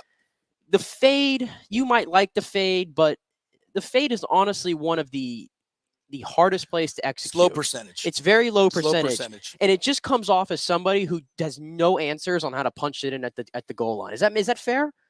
Is that fair? Well, I will say this. Because they have struggled all year long to punch it in there, and that's the reason why they're losing these games. But if you're trying to punch it in against Clemson, you're going against their strength and your weakness. I get it. The middle of the field they had against their defensive line was a bad matchup. That's why I love early on in the game. They did exactly what I said they should do last week. Get the ball to the outside. The running back screens to the outside. Make your running game outside. Let those big guys in the middle have to run the perimeter. I thought that was great. That was working well. Then they went away from it. They went to straight drop back passes, which you're going to lose on with Breezy and that freaking they got 5 guys they're going to go into the NFL, and you're dropping back 7, 8, 11 yards with an offensive line that's better, way better, but not good enough to stand up to that. You're playing into their hands. But first, I thought they had him off guard. They were getting the ball to the outside. Well, they should have stuck with it. I think in general, in most of these games, he scripts very well to start the game. Yeah. I've always been impressed with the way FSU starts games, but it gets in that middle section, specifically these last 3 games. And listen, I know the competition's higher, but that's why you're seeing that FSU still is not there yet. Yep. But I will give you this, looking at the optimism side, this is why it's so hard to feel about these losses. They're not getting blown out. I mean, if you go by what Bobby Bowden always used to say about get blown out and then you lose close, then you win close. I feel like Florida State, I mean, they've already proven this year, they feel like they're kind of in the middle of win close and lose close. Yep. So from that standpoint, year 3, nobody's going to tell you there's been no progress because there has been. And they're in these games at least. I mean, I don't know, maybe some of it was part of that Clemson was, playing a little relaxed there in the fourth quarter, but I thought Jordan Travis's compete level was fantastic in that fourth quarter. I think he showed a lot. Yep. And Kirk Herbstreit said, I mean, if you can show this to recruits, like, hey, we didn't quit. We kept on going. We made and they had a lot of recruits. We made it a game. There was a lot of recruits there. So I think from that standpoint, I take a lot away from you didn't blown out or come out and make it a 6-point game. I think game. the NC State game is the one that you had to have. I think you needed to get at least one of these 3. The NC State was right there in front of you. I think these were all winnable games. They were all winnable games. FSU just certain things in the past few years, they reared their ugly heads. I mean, the penalties, they came back. The offensive line play, Turntine or whatever. Was it Turntine or I don't know how that guy even 6-year senior. I mean, I'm at the turnstile. Give me Armella. Armella needs to play. Yeah, not that guy. Yeah, but I agree. It is what it is. I'll say this. These are 3 straight games that 2 years ago this team would not have competed in. Really good football teams. Wake Forest, I think NC State, now that Devin Leary is gone, is not as good. But Wake Forest is a really good football team. Clemson is an excellent football team. And FSU ran for 200 yards on Clemson. 200 yards. A team that's given up 60 yards a game on the ground. They ran for 200 yards. That's impressive. And I think if not for a mismanaged game, I think FSU could have won that game. And I've said this all year long. I think their coaching, their game day coaching, is holding them back tremendously. I don't think they make good adjustments. I think they've got better talent and their competitive, their compete level is really, really good. Again, I think Mike Norvell, Sunday to Friday, is a tremendous coach. He's changed the culture. He's changed the attitude. He's gotten better players. I think he's got a good eye for talent.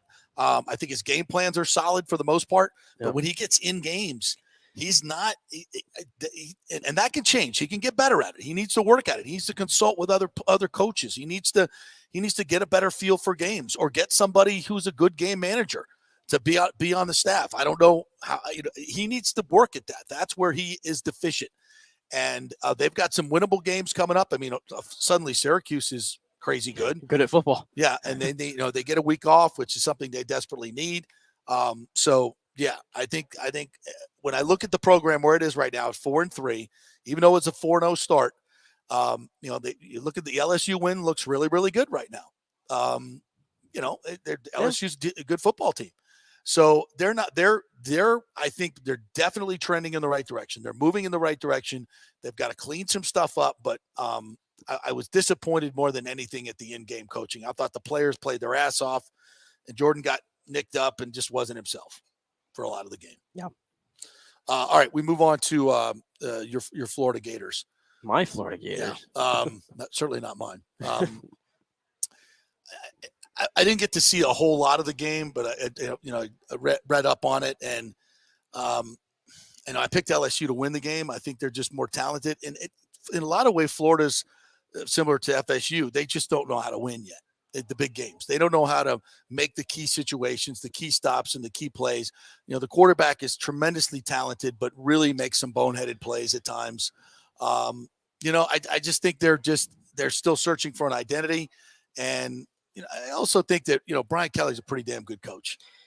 This is what I never understood in the offseason. Everybody wanted to make fun of the guy. And it's like, this guy's going to start winning 10, 11 games every single year at LSU, because that's just what he does. And this year they're 5-2. Last year, how many games did they win? Like 4 or 5? I mean, the roster's not that much different.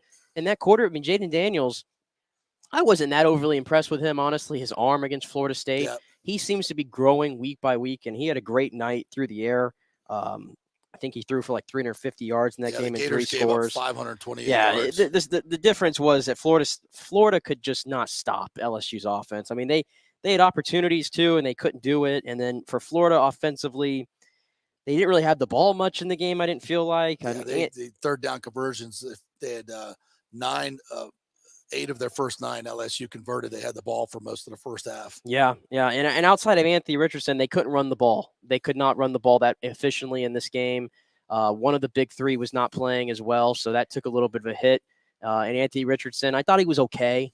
That 81-yard run was again, he's spectacular. He's spectacular in spurts, but when you throw for less than 200 yards and complete, I think, less than 60% of your passes, you're probably not going to win most games. And I think that's right now the problem with Florida. I thought it was a step back for Florida, to be honest with you. I thought they were going to win this game at home. Tom Petty night. It seemed like they had some positive momentum. They hung with Tennessee. And I honestly don't think LSU was that great of a roster this year. I don't think their talent's that much more than Florida's this year. But I thought the score line was a bit closer than what the game was. Yeah, 8 of 9 third downs, 8 for 12 for the game for LSU. And the Gators are 125th nationally in opponent third down percentage. Yeah, it's not going to cut it. That's again, coaching on third down is a big deal. And the good coaches save their best plays for third downs, and they know when to call them and how to call them, and that's where Brian Kelly is really good, and FSU is not, and USF is not. That was a game against Tulane where, again, it's winnable. It was a winnable game. It got ugly late. I know USF has a lot of injuries, but again, this is a bottom line business. And Tulane is a good team this year. There's no, what are they, 6-1 now? They've got one of the top defenses. Yeah, they're ranked. Yeah, we got one of the top defenses in football and college football. So it was a tough ask, but you're at home. It's homecoming. At some point, you got to win one of these games. This ain't Alabama coming in here. And this is a team that played Cincinnati tough and played Florida tough. And then you play against a team that you're from a talent standpoint, you're on par with, or maybe even have better talent. And you're not even close. I thought there were a couple of things going against them in this game. One, Gary Bohannon got hurt. And Gary Bohannon, to that point, I thought was having his best performance of the season. Yeah. Passing especially. I think he was like 7 for 8 or 8 for 8, actually, when he got injured. So that kind of took a little bit away from them. And Travis March came in, and again, he played okay, but he wasn't efficient enough there in the second half. And USF had trouble running the football, and they gave up the one long run to Spears for Tulane, which because they were stopping the run pretty well. And that one run, though, 70-yard run or whatever it was, it can't happen. It's happened multiple times to USF this season. But I guess I'm a little split on how I feel about USF at the moment, because I told you this team was dead in the water and they're not going to win another game, and Jeff Scott and this and that. But I will say, and here's one thing we haven't brought up. They're playing right now with, I think, 17 or 18 guys on scholarship who are hurt. Yeah. This is 21 scholarship there you go, players 21. that missed time this season due to injury, including 15 who are missing on Saturday. Yeah. I mean, that's a lot. When you're a USF and you're building, yeah, when you lose that many guys, who are you playing with? I mean, freshmen, 2 stars. Yeah. And I guess what I give them a little credit, honestly, because they're playing against some good competition. They played well in the Florida game. They played well in the Cincinnati game, and they played well against Tulane. So, and BYU was the other top team they played, which was a disaster. So 3 of the 4 top teams they've played, I think there's something that you can build off of in those games. So I'll give them that. Yeah, they were down 17-14 at the half, tied it up at 17 with 4:52 left in the third quarter. It's a 17-17 game with 20 minutes left in the game. You got a chance to win that with all those starters out, and you end up losing 45-21. So the score looks bad, but again, they were in this game. And, but there comes a time where you just got to get the wins, baby.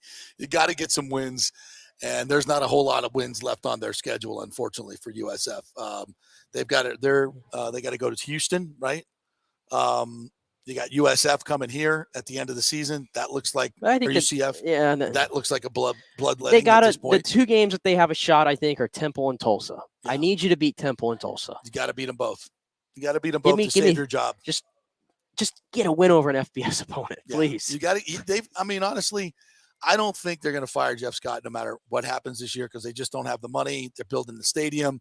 Continuity is a big thing in college football. You got to give them a chance. I don't see any signs right now. I see some signs. I think they've improved. They're losing closer. They're more competitive than they were last year. So I do think they're getting better, incrementally better.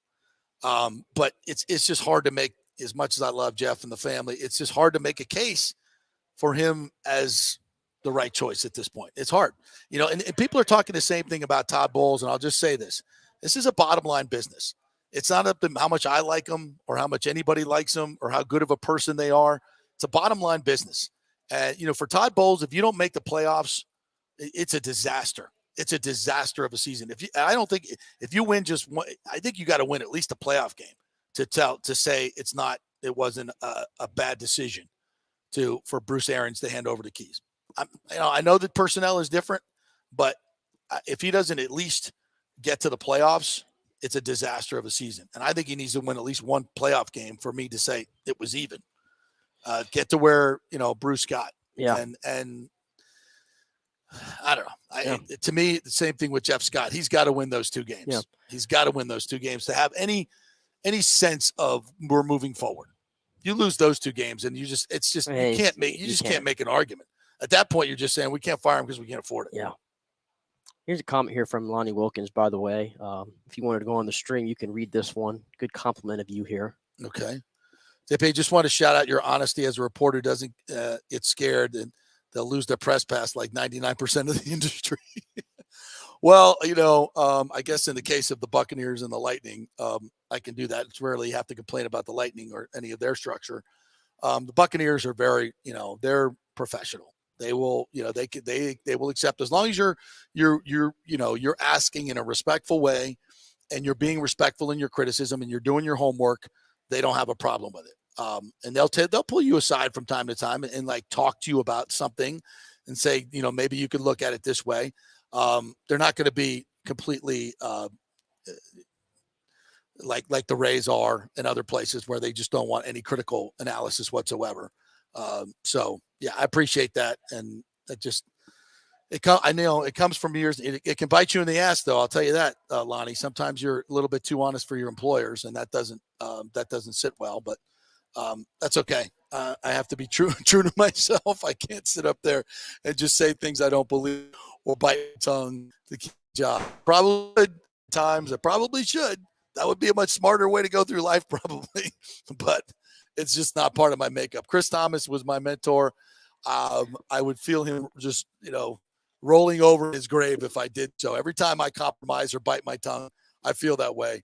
And I try not to do it very often. So, because the ghost of Chris Thomas comes back and pours a beer in my head. It's funny too. Like when I saw this game yesterday, it's still one of the first thing that comes to my mind is what would Steve Dumick say the following day? Yeah. About a game like this. Yeah.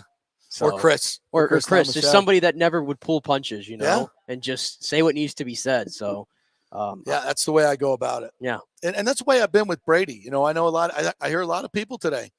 I listen to all the podcasts. I listen to the radio. I listen to everybody. And a lot of it is just like, oh, well, what was he going to learn at the walkthrough? What was he going to do there? That doesn't affect the preparation. That's not, first of all, I think he could add to those things. He could add nuances. That's what Brady's always about. It's the details. It's the nuances, right? That's what's always made him different. The guy that over preps and knows is ready for every permutation and everything that's going to be thrown at him. He didn't appear to have all the answers yesterday. And certainly the coaching staff didn't have all the answers. Was it because he wasn't there at the walkthrough? You know how to silence that criticism? Show up. Show up. Don't go to the wedding. That's how you silence it. Don't go to the wedding. If you're Todd Bowles, he asks, you say no, sorry. And if he says, well, then I'm retiring, you say, okay, go ahead. If you're not all in, we can't use you anyway. So, yeah, there comes times when, you have to, and that's why I think it's imperative. I don't think you let this week go like it's, standard procedure, like it's just, okay. No, somebody needs to stand up in that organization and say, that was a wrong decision. We should not have let him go to the wedding. And Brady needs to stand up and say, that was wrong on my part. I should not have done that. I'm going to commit to my team and be all in. And in absence of that, I think this team just keeps muddling along. And maybe that needs to be done privately. I think, to be respectful to the fans, I think you should do it publicly and own it. But I don't see, this is my impression of covering the GOAT for 3 years. He's a hell of a player. He is a hell of a player. And for 2 years, I saw a tremendous commitment to this team. This year, it's just not the same. It hasn't been the same from the very beginning. And it started with his scheme to leave Tampa Bay and go to Miami. That's what that retirement was all about, in my opinion. That was a scheme to get to Miami and please his wife. Because she would start there in Miami. On my end, based on a lot of very informed sources. Yeah, regardless of how you feel, I mean, opinions, it's honestly, it's just trying to put everything together. But it's just for the last 7-8 months, I just feel like there's always we always feel like there's a backstory to something. Yeah. Always questioning what's going on behind the scenes. And it's always just so many moving parts right now. And at the end of the day, you have to go out and play a football game. And it just seems like it's just way too noisy right now with this game. I think that's a word I'll use. That's it's a great too noisy. word. It's a great word. And everybody says, well, if they won the game, we wouldn't be talking about this. Well, if Brady gets the ball back and they win 21 to 20, okay, I'm still saying the I same was still things coming today. on this show. Because guess what? No. They won last week, and what did I say? What did I say last week? Did I forgive them for their sins last week? No, I did not. I said I'm treating this like a loss. This is why we said yesterday, you all, everybody else can say, oh, this was a win's a win, and you're not. You can I be. didn't say that. We didn't say That's that what I'm last saying week. though. Yeah. There was a lot of people saying that. You can be, optimistic all you want about that, but you can put on your blinders. Right. But they are what they are. We saw signs last week against Atlanta. You couldn't stop the run. Situation you to make 3rd and longs to keep drives going. And if it wasn't for roughing the passer call and a defensive holding call, I think you lose that game. I think if Atlanta gets the ball back, they just turn around and hand it off. Your defense is injured. It's gassed and clearly not playing inspired football this year. I think Atlanta wins the game. And you're sitting here much worse than you are now. 3-3 is, but the way you've played, 3-3 is the best you could hope for, frankly. So, yeah. And I tell you what, I mean, if you just standard operating, okay, we'll get back to work. We'll work harder this week. No. And no. Is that and then this is what I'm scared of. Are the Panthers too weak of an opponent now for them? Because I don't know. How are they going to approach this game? I mean, we were coming here saying, okay, you got to get right. Is this going to be the get right game? Now it's like, am I going to say that about the Panthers now? I don't know. I don't think they're capable. I'm being honest here. I don't think this offense is capable right now of scoring 30 points. I really don't. They don't have it in them at the moment. Well, as I've been told, that Bruce Arians has zero input. The dude's in the building. Somebody needs to go down the hall and tell him to get his red pen out and start marking up this game plan because it sucks. It sucks out loud. It does. And if I'm the Glazers, I'm making a call today and I'm going to say, I want Bruce Arians in all the meetings, all the offensive meetings, and I want him calling the shots this week. Let's see what happens. Why not? You're paying him. And if somebody gets butthurt over it, so what? I don't care. This is business. NFL. This is the NFL. I don't care. Bruce is making the game plan this week, and he's calling the plays. Now, that would be overt, frankly. Put him up in the booth. Get him up. But after what I've seen, again, everything's on the table. Everything should be on the table. And if people are butthurt or, we can't do that. That would, Byron would never get a head coaching job. Sorry. You know what? And if it's Bowles telling him he's got to run the football, guess what? This is on you. And I'm not. I think there's a large part of that because this is not what Byron did the last couple of years. So it's either Arians' influence or Bowles' influence or something is what's different. What's different? There's a lot different. I know we don't have Gronk. There's no Ali Marpet. There's no Ryan Jensen. I get all that. I'm not saying you need to score 35 points a game like you did last year. Give me 26 points a game and you win all these games, but this humongous drop-off is not acceptable. Not acceptable. You should be able to coach around a couple of new offensive linemen. And by the way, I heard Jason Light say this a couple weeks ago, and I love Jason to death. We love what Gedecke's doing and Hainsey. You love, like LOVE, love, like real love. No, you don't. And I'm a little, miffed about this. about Brady and Light and everybody, at least Todd Bowles comes out and says, we got issues and we need to work on it. These other guys are like, oh, we got to execute better. We got to play better. We got to execute harder. Love our offensive linemen. Yeah. Love? By the way, I appreciated Todd Bowles I thought Todd Bowles was like, we talked about some of his answers. Maybe they're not doing it for us, but the answer about the Super Bowl thing, he was honest. If anybody wanted a Bruce Arians moment out of him, that was it. There you go. Yeah. There you go. And I think he might have said something in that moment there that he kind of, I'm going to be honest, because then he was asked the follow-up by Jenna, right? Right. About, well, are there players on this team? And he's like, well, I didn't say that. And I was like, yeah, you did. You kind of did. I think he tried to backtrack a little bit. And as I mentioned earlier, somebody was in the locker room said there were a bunch of players that weren't happy about it. They weren't happy about it. And that tells me, when Bruce Arians said stuff like that, it didn't seem to ruffle it seemed to ignite them. And now Bowles says it, and they don't like it. We'll find out if it ignites them. We'll find out.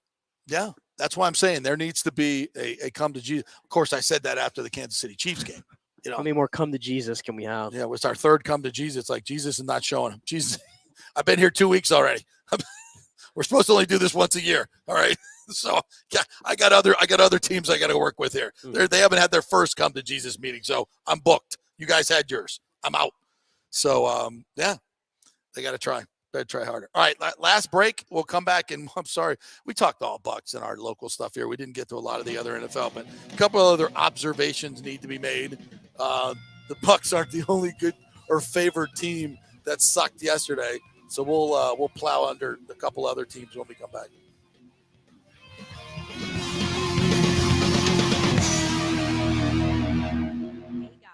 Serena Fazan here for the Gold and Diamond Source. Are you looking for the hottest trends in men's jewelry?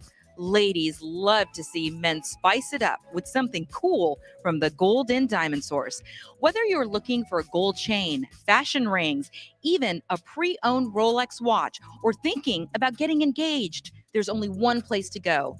Go see my friends, Julie and Steve Weintraub at the Gold and Diamond Source for your one-stop jewelry supercenter. It's never been more important to shop local and support the businesses that support our amazing Tampa Bay community. None better than the great folks at the Gold and Diamond Source, 3800 Ulmerton Road, or online at goldendiamond.com. Are you concerned your spouse might be cheating or want to locate a long-lost relative or love? Or a missing person and the police are not helping? An insurance adjuster who needs proof of injury. Hi, I'm Rachel D'Antonio from Tampa Bay's premier private investigation agency, Emerging Investigation. We have a proven track record of results. Local attorneys and insurance companies hire us to discover insurance fraud and crucial information in criminal cases.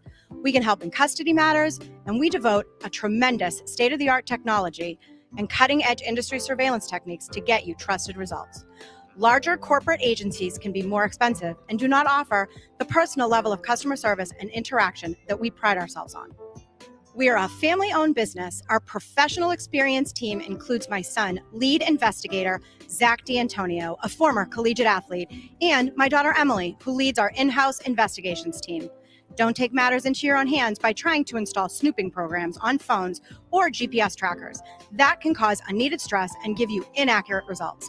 Go with the professionals at Emerging Investigations. We have proven results and tremendous testimonials from our satisfied customers. Call for a free consultation and we can discuss how we can help. Peace of mind is as valuable as bad news. Just go to our website, emerginginv.com, or call 813-291-FACT. That's emerginginv.com. We're Emerging Investigations. We get results in life's biggest matters. Pure sports. JP is back on. Welcome back. Mainstream Sports. All right, welcome back. As we take a quick look around the league here, other NFL games. Interesting to note that the Panthers yesterday they're a disaster right now. Obviously they fired their head coach, but yesterday I don't think I've ever heard about this. Well, I guess there has been in college maybe or high school. They told Robbie Anderson to leave. Their star wide receiver who's due $20 million last year or next year. They told him to leave.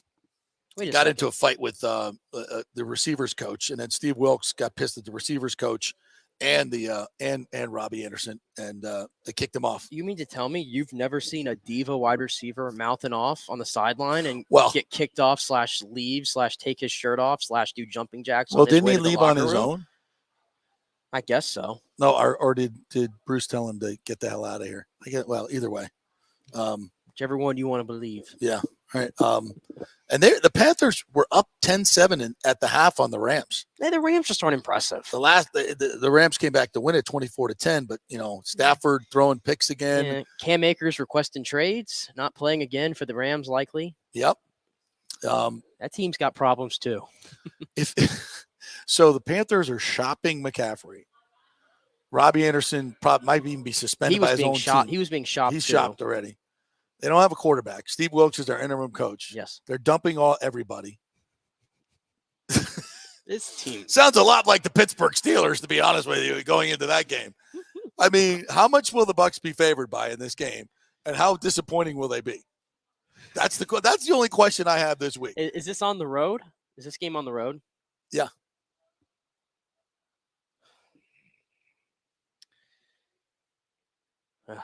I don't know. It's a game I'm staying away from a betting standpoint. Let me tell you that. I ain't taking the bait. I ain't taking no bait. The Panthers are 1-5. All right. So yesterday, the headliner was the Jets beating the Packers 27-10. Aaron Rodgers was awful. He was the entire, and this was at Lambeau Field, and the Packers look a lot like the Bucs. They're 3-3. They lose 27-10 to a Jets team that's now 4-2. So we'll give them a little bit credit, but they physically manhandled the Packers. A team that came in here and beat the Buccaneers, by the way. The Jets went in there and manhandled them. I see a lot of Aaron Rodgers rubbing off on Tom Brady this year. Is that fair? Yeah, maybe a little bit. Yep. I think his QBR this year is like 39 or something like that. Yeah. It's really, and that's a stat that he dominated in the whole realm of the NFL history. So the NFC has problems right now. The NFC honestly shouldn't be allowed, except for the Eagles, I guess, but they shouldn't be allowed to represent the Super Bowl. Eagles look good last night. They look really good last night. Jalen Hurts he's everything you need at quarterback. I mean, he throws the ball well enough. He runs the ball tremendously well. He makes huge plays. The Cowboys got a good defense. They got a good defense, and the Eagles they manhandled them for the first half. Can we pay that, dude? Can we stop with the Kyler Murray love and just admit that Jalen Hurts is not only a better quarterback, but if somebody should get $50 million, yeah, if that's the going rate nowadays, I said this in the offseason, and people thought I was crazy. I said I'd be more confident giving money to Jalen Hurts than I would Kyler Murray, and I stick by that. I would agree with you. The Saints lose after leading most of the game. They lose to Cincinnati 30-26 as Joe Burrow and Jamar Chase return to New Orleans, where they won the national championship with LSU. Wow, Chase caught 7 passes for 132 yards and 2 touchdowns. So they throw it to their best player. Oh, and with the game on the line, too. The game on the line, yeah. Because if you recall, he was open, too, wasn't he? He was open, yeah. He was really open. They didn't adjust. Star players do that. They get open. Isn't it funny how that works? Yeah. It's funny how that works. So the Saints continue to muddle along. This game really caught my eye. Atlanta beats San Francisco 28-14. Atlanta's got something going. I don't know what Arthur Smith is cooking up there, but they're 6-0 against the spread this year. And I'm telling you, if it wasn't for that crappy call on Brady last week, which, by the way, he got fined $11,000 on that play for trying to kick That's a joke. Grady Jarrett. So wasn't even a kick. That's why I thought when the flag hit the ground, I thought it was going to be unsportsmanlike on Brady. But that was a gift call to the Bucs. And if they don't get that call, they lose. I'm telling you, they lose the game. Mariota was 13 of 13 for 129 yards and 2 touchdowns in the fourth quarter. I mean, what do you say about Atlanta? They might just win this division, bro. Wouldn't that be crazy? No. I'm not there yet.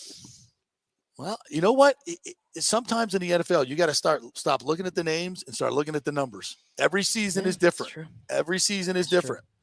The Colts win 34-27 over the Jags. Jonathan Taylor was out. My man, Deion Jackson got me. What he got me like 20? He had 28 points. Yeah, in fantasy. Thank you. My waiver wire pickup. Go ahead. Just tell me it was because of you. Of course, the team you drafted for me I is drafted awful. Cam I have to go Akers out for and you, who's healthy scratched, and you pick up the scraps and win games. There you go. That's what good fantasy football is all about. I'm 3-3. I'm back. That's great. I'm back. That's great. Giants beat Baltimore 24-20. Come back to win that game. The Giants are what, 5-1. 5-1. The New York Football Giants. The Giants are 5-1, and the Jets are 4-2. Coaching matters. Coaching matters. And the Bucs are 3-3. Coaching matters. Coaching matters. Bill Belichick, matters. who did not go to the wedding, Bob Kraft's wedding. This is a good example, too. I didn't even bring up. This guy just beats New England 38-15. How the hell are the Patriots? They got no wide receiver one. Damian Harris ain't playing, so it's the Ramondre Stevenson show, which I love, by the way. He's great. Bailey Zappi. And 24 of 34 for 309 and 2 tutties. They've scored over 60 points in the last 2 weeks. And the Browns defense, I thought was going to be really good. Not so much. I don't think Mac Jones is getting his job back. Skylar Thompson got hurt, and they had to go to Teddy Bridgewater. They're cursed. Yeah, no, aren't they, though? And that's because they have an asshole for an owner. Minnesota wins 24-16 over Miami. And Dalvin Cook returns to Miami, where he has owned that place as a Seminole. He owned that field against the Hurricanes, and now he comes home as a Viking and wins that. And of course, at Miami Central, he owned that place. So he like maybe the Dolphins should trade for him because he seems to play pretty well in Miami. The Rams beat Carolina, as we mentioned, 24-10. Seattle Seahawks. By the way, I had my money on the Seahawks yesterday. 19-9 over Arizona. They sacked Kyler Murray 6 times, forced two turnovers, did not surrender an offensive touchdown. Arizona converted 5 of 21 times on 3rd and 4th down combined. Coaching matters. And you're a guy that should get fired. Yep. And the Seahawks. Geno Smith is a top 5 MVP candidate right now. How about that? That Russell Wilson trade is looking. Yeah. Wow. It could rebuild the Seahawks franchise with the picks they got. And everything. Literally. How about that? Buffalo beats Kansas City in the game of the day, 24-20. Not as big a shootout as many anticipated, but Josh Allen, just again, you want to talk about a guy that makes plays when he has to make the plays. The hurdle in the last drive. Are you kidding me? I think he takes too many hits for my liking still. He's inviting the contact. But, he really but is. What a player. What a special player. Just amazing. Again, coaching matters. Look how the Bills have been built since they made the switch to McDermott, and how that team plays for him. It freaking matters. And Philadelphia, speaking about coaching matter, Mike McCarthy does not challenge an obvious first down, as Todd Bowles did not challenge last week against the Falcons. Twice, I might add. Twice. And McCarthy doesn't challenge in a critical situation. Would have got the first down. And Philadelphia beats Dallas 26-17. And Philadelphia was controlling this game most of the game. Cooper Rush threw a couple of picks. Dak's probably going to be back next week. But I still think the Cowboys are a pretty good team. And Philadelphia is the class of the NFC right now. That division is the best division in football right now. I'm not even kidding. That's true. Would you have said that at the beginning of the season? This is the NFL, a week-to-week, year-to-year, month-to-month league. This year has been especially. I can't tell you. If you ask me to tell you the 5 best teams, I don't know. Yeah. I can't rank the top 10. I mean, you got teams that are 2-4 that should probably have 5 wins right now. I mean, you got teams that are 3-3 that can't figure it out. You got some of the best players of all time can't figure it out. I don't know. It's a weird year. All right. Well, that'll bring this JP Peterson Show to a close. Thank you guys so much for listening today, each and every day. We'll be back with a lot more around the NFL and college tomorrow. Of course, we're big on the Bucs each and every Monday. Hope you enjoyed that part of it. If you missed anything, you can always download our app, FanStream Sports, all one word, and listen on your podcast at Spotify and Apple Podcasts. And also, please like and subscribe to our YouTube page, and you can watch it there as well. Have a great day. We'll talk to you tomorrow.